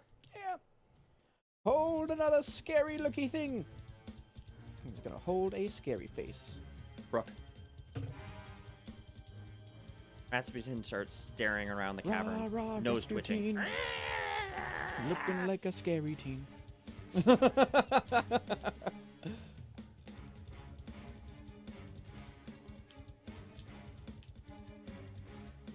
Yeah. Swim up to here. Okay. Curving around the side of the island. And we'll make an action of like Ryolu's force bomb. Yep. At the, because I can't talk to him. At the melodic. Yeah, Ryolu is going to make an attack. Natural 20! With so a it is forceful palm. paralyzed, bitch! Wicked. You see the air travel like a strong geyser through the water. It rockets towards the Milotic, who didn't expect this attack to come. It didn't expect you to manage to keep up with it at all. It turns towards it and takes it straight in the face. You see its whole body go stiff as it stretches out underneath the water. Now getting a good glimpse of this thing. It is over 20 feet long. 22 points of fighting type damage, and it's paralyzed. Holy crap. And it has to make its fucking con save. Critical, man. Or all big dick. Can Ryolu make a charisma save? For the Sheemer. Oh yeah, he can. 19. Hit straight and true. That's it for Milotic's Captivate ability. Okay, Milotic is parallelized. Top of the round. The chasm shakes. Another stalactite falls towards Rasputin. Make a dexterity save. Never. Rasputin. That's a 17. Wow. Takes half of 5 points of rock type damage. Oh, sorry, a 16, but still. Half of how many? 5? Yeah.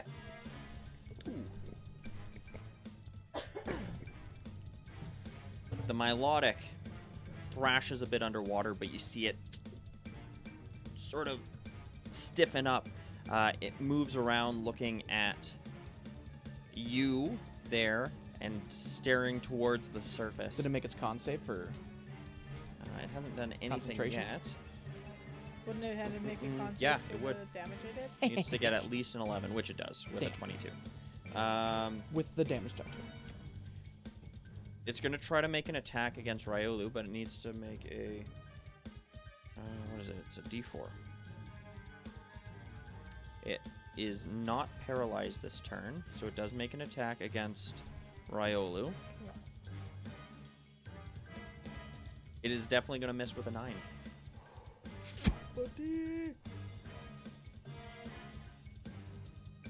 This Pokemon, both paralyzed and looking very tired, shoots off a blast of water that shoots harmlessly through the water. Not nearly close enough to strike your Ryolu, and then it takes off.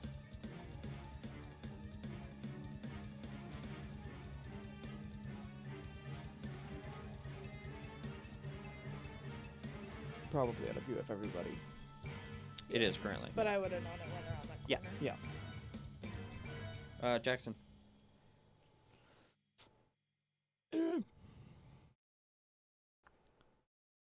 Would have saw thrashing up here last time, so we're going to 5,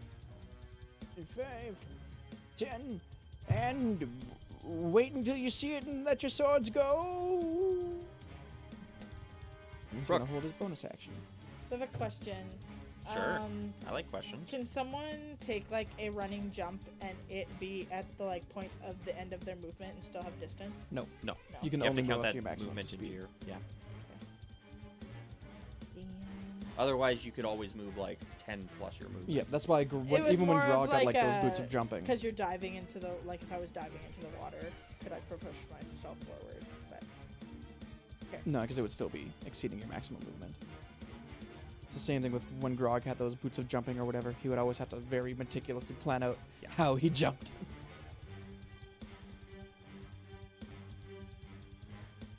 It just allows you to clear squares that you otherwise might not be able to. okay, well then I will dive into the water so I can get into with it. Okay. You both land in front of this massive creature. Its eyes sparkle as it turns towards you. How deep under the water is it? Not very.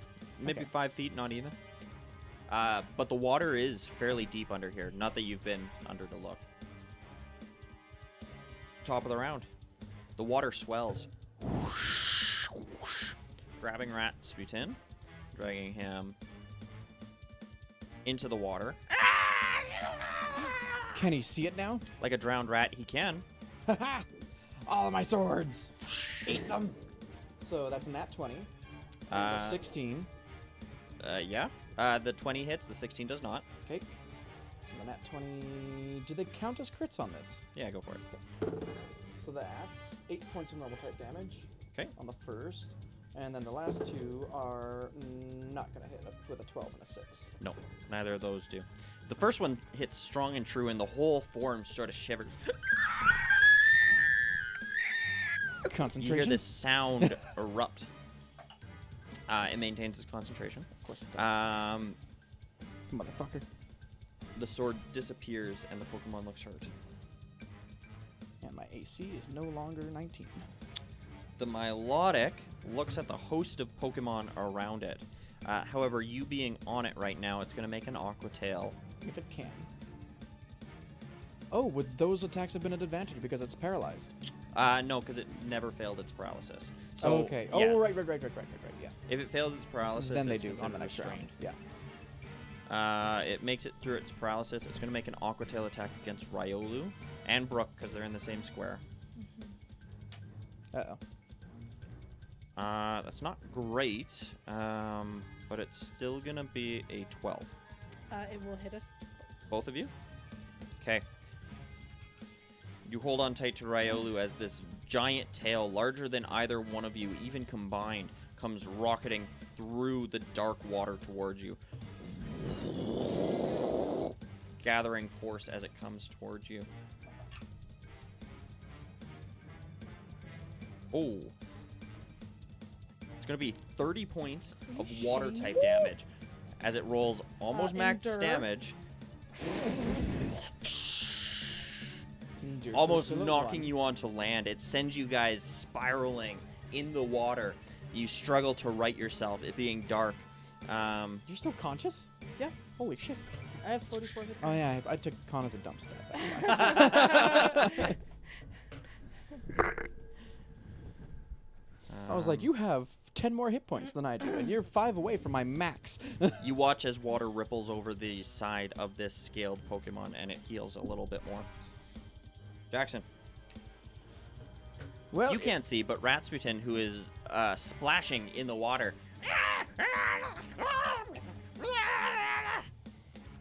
can see the Milotic below the surface. So if you don't have a swim speed, how does that work Half for speed. moving? Half speed? Okay. Yeah, lose half its land speed. Just get up and nom it! And you just swim up and bite. Sort of doggy or rat paddles towards it. This drowning rat. Ooh, that's really good. That's a. Let me double check. So for bite, that is a. Wait, why can't I math right now? 16 plus 3 plus 3 is 22. 22 does hit. Perfect. And we're level 5, so it's more than 1d10. I think it's 2d8. Yeah, 2d8 level 5. Oh, wow. I'm learning so much. And only flinches on the 19 or 20. But I'm going to deal fucking pitiful amounts of damage. That's 7 points of dark type damage. Okay. As he noms him. You Gives see a him bit the- of red in the water as it strikes strong and true. The Pokemon shrieks. Brook. We're gonna shift around, Okay. and she's gonna motion some 2-punch. Okay. Quick attack, quick attack.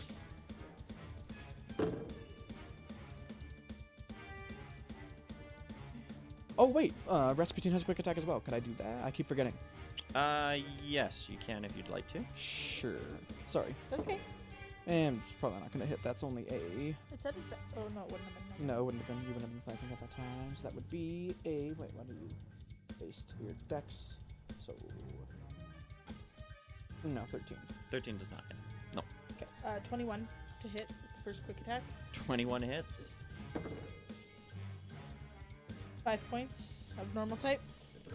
How do you want to finish that? Just one solid boop in the face as Ryolu like propels himself off of me. The tag team duo. Ryolu kicks off your shoulders, flying straight and true towards this Pokemon, darting through the water. It lands a solid uppercut beneath this Pokemon's chin. Its head larger than Ryolu alone. Its eyes roll into the back of its head. It is paralyzed, and it goes rigid for but a second before its entire body comes alive like a strung spring. It snaps and shoots hard against one of the rock walls. You hear something break and shatter. It struggles through the water looking at each one of you, clearly hurt. It slams against the rocky wall and it hits another crack in another side of the cavern. It's starting to crack even deeper, and the Milotic shoves its form through it, widening the crack. The entire cavern shudders, and you hear water dripping somewhere, and the Milotic disappears through this giant hole in the rock that it has now made. Jackson, as you stand there with this slowpoke, you see a slow trickle of water through newly formed cracks in the roof above you.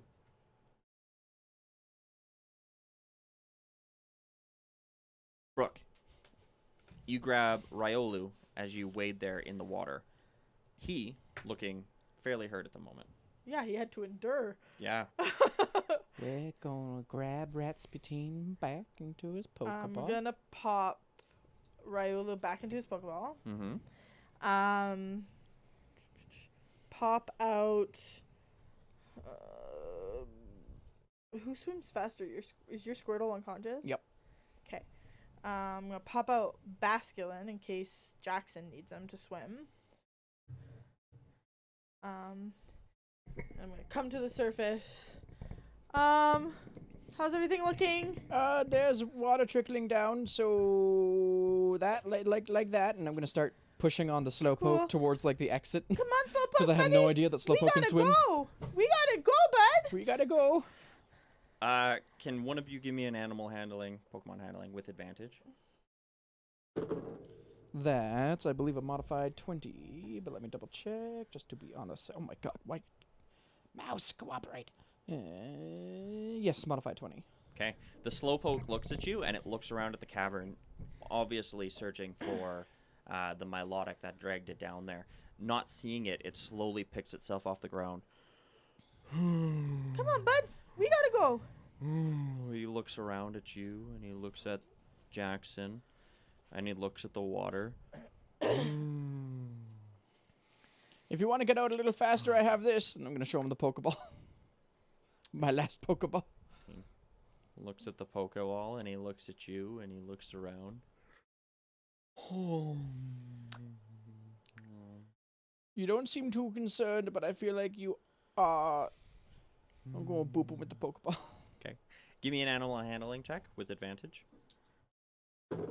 That's an 18.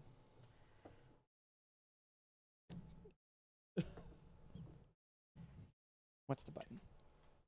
It's... Okay.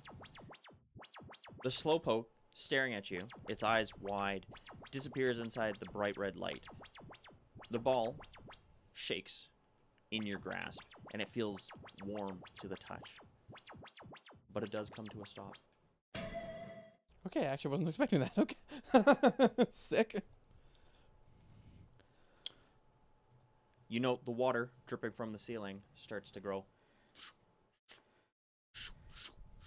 The stream growing into now a bit of a waterfall. The waterfall hitting all the shiny bits on the ground. You see the edges of the island start to disappear as the water level starts to rise. Oh, okay, we're I making our way really, out. really, really hope you can hold your breath because I think we gotta go this way. Not unless there's another way faster that you know for sure. There was another path down here that we could try. Okay. Because I don't think I can hold my breath for that long. And he's going to start booking it. Yep. I will call back Feral. And we'll be sending, keeping the slowpoke in the party, sending back Roshi. Okay. You guys move back towards the open face of the magma. You see... Let's see here.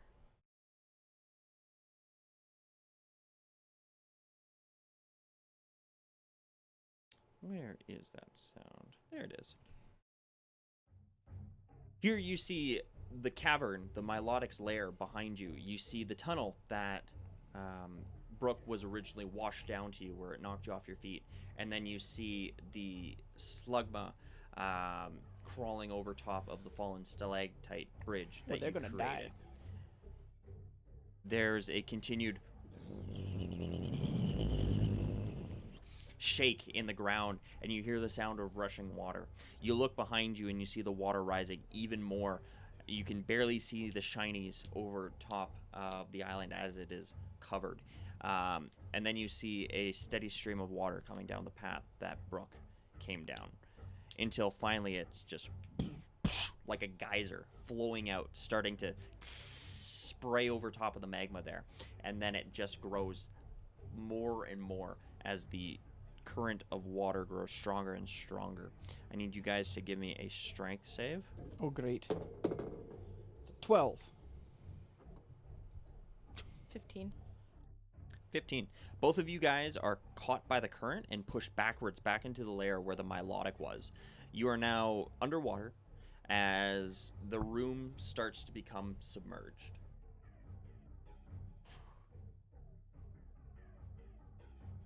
You said there was cracks in the ceiling?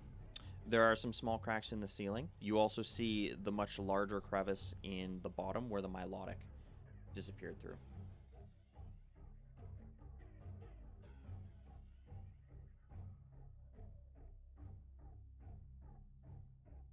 Right now, the current is too strong. It's carrying you into this room. Swimming throughout Melodic's hole.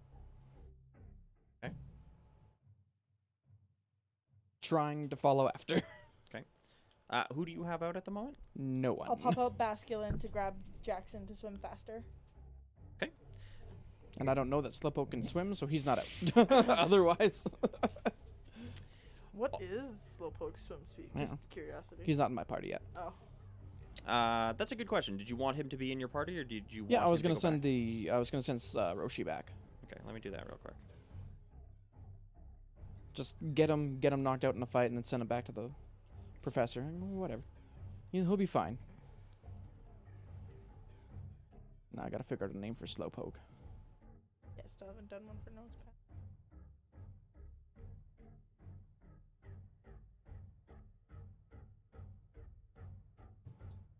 Okay, as you guys move towards that crack, you are caught by another current. Wherever this Milotic escaped to, it's definitely grabbed or seems to be an empty space, and the water carries you through that. You are tugged and jostled and thrust against the sides of this rocky wall and moved through these underground passages. You continue to be tossed and turned and pulled at unbelievable speeds. It is dark, and even with your flashlights poking around, trying to see or catch sight of anything, you're moving far too fast. You're lucky enough that you don't hit anything. However, this passage is not entirely straight, and you quickly lose your bearings as to which direction you're going. As it was, you probably didn't know which direction you were traveling when you were underground. Now, even less so. Eventually, though, you find yourself almost floating in space. The water itself, calmed, shot you into what appears to be a much larger basin. Is there a direction that seems to be up? Yeah, there seems to be very evidently Swim up! light. Swim up! How long has it been?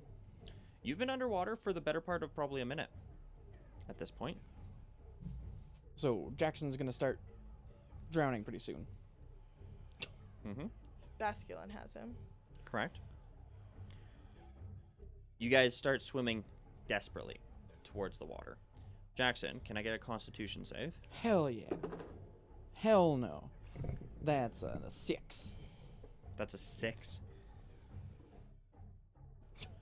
Before you can reach whatever top, whatever surface It's there unconscious is, again. you fall unconscious, Does carried by the basculin keep- basculin. Brook, you break the surface, and you feel a splash, and then just consistent drops of water. You feel wind on your face, We're outside though. and you look out and you see a large mountain in front of you. We're in the middle of the lake. You're in the middle of the lake. Eh. Beside you, as you tread water, you see Basculin carrying a unconscious body. Okay. Hopefully How long not face did it- down in the water. Yeah, no. I would immediately put Jackson not face down. Face down in the water. He's had a good run. But I can't. Motherfucker stole that slowpoke. Is he drowning? At the moment, he's not. He definitely. If I went was face down in the unconscious. water, Okay. he's seen better day. Not lately, Is but there he any has. means? Do I need to Is there any means to stabilize him, other than the lack of potions I have? What would you be doing?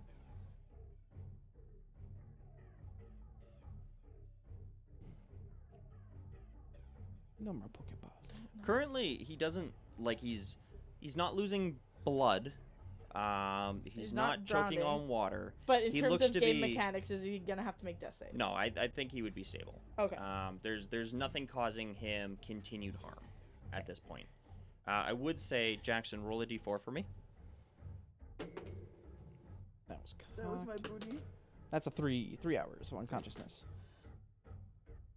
And all in all, though, he doesn't look great. Like, looking over him, you see his body is a bit charred. You see bits and pieces where he's been scraped and cut and bruised. You see Badoo shoes. If You I see Badoo shoes. Badoo shoes. We're talking about Badoo shoes. If I were to drag Jackson, is my speed reduced to 15?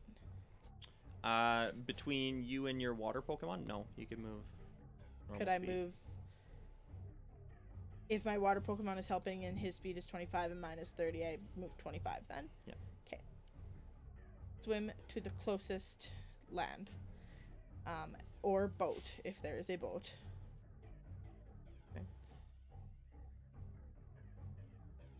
Right Oh, now, I do have a potion. as I far just as you can was- see, had like potions in here the twice. mountain is easily the biggest landmark, and it's raining pretty hard, so the other ends of the lake are obscured. You can see the city in the other direction as well. It'd be a tough call as to which direction would be Okay, closer. Then I'll swim towards the city. But there's no visible boats on the lake. As No you guys fishermen's swim, out in the water. and you guys do so for a good long period of time, you feel yourself going 10, 15, 20 minutes, just taking it slow, moving, growing increasingly more and more tired. Brook You can't do see it. the shape of a rowboat coming towards you. Coming towards me? Coming towards you. You see a lanky old man, big fluffy eyebrows, a big beard, who is paddling the boat. And you see at the edge of the boat, looking out over the lake, this larger, burlier man with a tangle of red hair, an axe over one of his What's his name shoulders. And he goes, Guy. "Oh, hello there. again? Hi, guy! Are you okay? Maybe. Here, come here. Let me help you. What happened to your friend? Nearly drowned? Oh no, don't you know you're not supposed to go on the lake without a boat? And there's a storm." And he were trying to easily save a pulls Jackson out, like Pokemon. just curls him out of the water and puts him on the boat. I just picture Milo, really. Like lumberjack Milo. kind of, definitely burlier, and he Yeah. has a nose. Yeah. We were trying to help a Pokemon and we didn't stop to think about a boat. That and we can't afford one. He puts one hand out towards you I grab and your hand. easily hauls you out of the water with his one arm. And he says, "Oh, that's very good. You know, a trainer jumps to action. Try. It often gets us in trouble. Did you save the Pokemon?" Yeah. He smiles. Jackson caught it in the end. Oh, that's Willingly, good. it chose to come with him. So I'm sure. yeah. There's a really scary cave down there. He smiles and he says, "Oh, you found the lava tunnels. Yeah. That's a very dangerous place for trainers to go. Most yeah. people don't find the openings. They're hard to locate."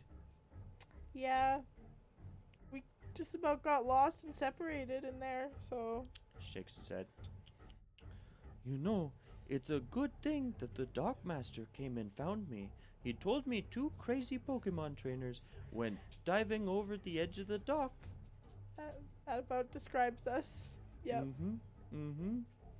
Well, let's get you back to shore and your friend back to health. Thanks, Sky. Did you learn something? Probably the same lesson we've learned a million times and still hasn't sunk in yet. But we saved a Pokemon and we set out to do what we did, I guess. He smiles. The dockmaster starts to turn the boat around and he grumbles. There was a really beautiful laughs to himself. Pokemon down there, though.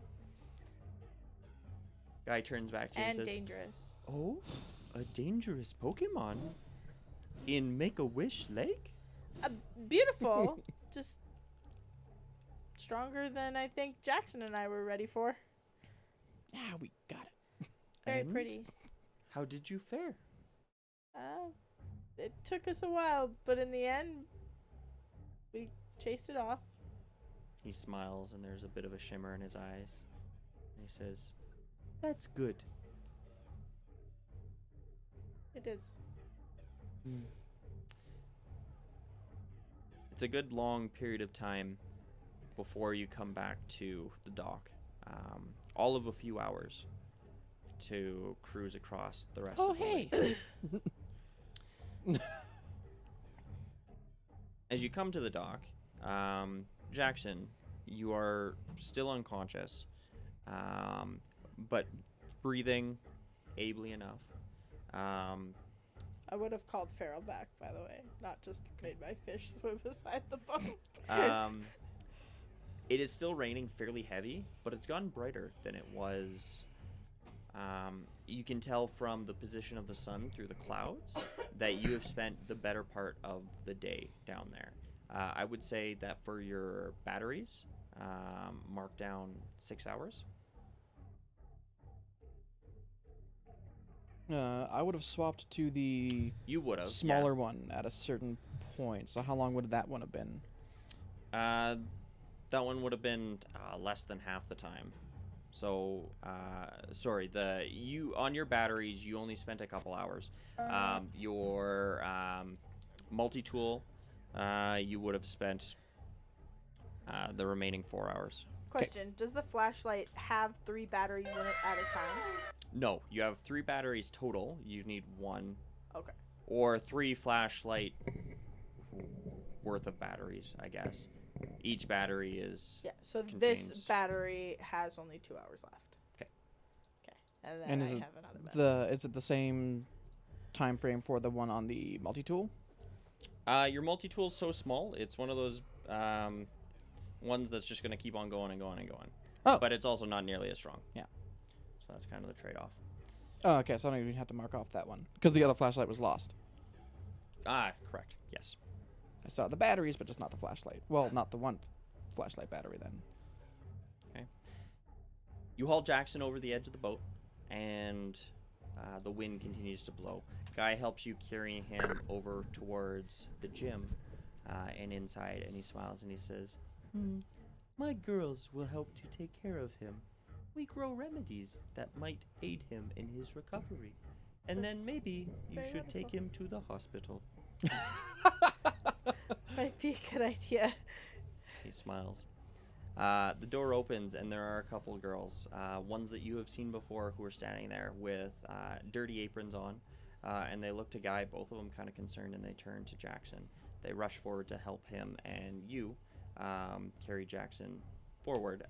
Not that Guy needs any help, but he lets them each take a corner of his shirt, I'll essentially. go take him to Flavor Town. And carry you into the gym, and the doors close behind you. And that's probably a good time to end this session. Yay! Keep not catching the water type Pokemon. Well, I you caught- caught a different Pokemon. I caught one by fishing, and then I caught one by convincing it. Oh, Jackson has more water type Pokemon than I do, though. Somehow. Well, that's all, folks. That's another episode of Pokemon D&D I only have 2. Wundoro Adventure. One. I'm going to keep this brief because everybody is super tired tonight, and it's gotten rather hot in this room. So, thank you to the Lighter Arts on Twitter for the tokens that you saw here today. Jackson and Brook looking gorgeous as ever. Thank you to Kevin McLeod of Incompetech.com for much of the background music, including what you're hearing right now. Thank you to Mikkel_Beats for the Pokey and Chill soundtrack. He did excellent work on that. Thank you to Joe the DM, again on Twitter, for the Pokemon 5e supplement. If you want to learn more about that, go to Pokemon5e.com. There's an app, there's plenty of PDFs, and that community is churning out all sorts of new stuff for your games and Yeah. whatnot. Yeah. Oh, I should have used this for the Kevin McLeod. Because I'm pretty sure that's Kevin McLeod. So, Matt, I think you said that you're taking tomorrow night off. Yep, gotta move somebody into the house. So, Friday we're back with more Witcher. Yep. Which Witcher is that? More I guess tossing we'll see. coins at Witchers. And I'm then, seeing that every fucking stream, and I'm sure people are gonna get sick of it. Good song. Next D&D will be on Ba-ding-da. the 19th. But Sweet. until then, We'll catch you guys next time. thank you everybody guys. for joining us. Goodbye.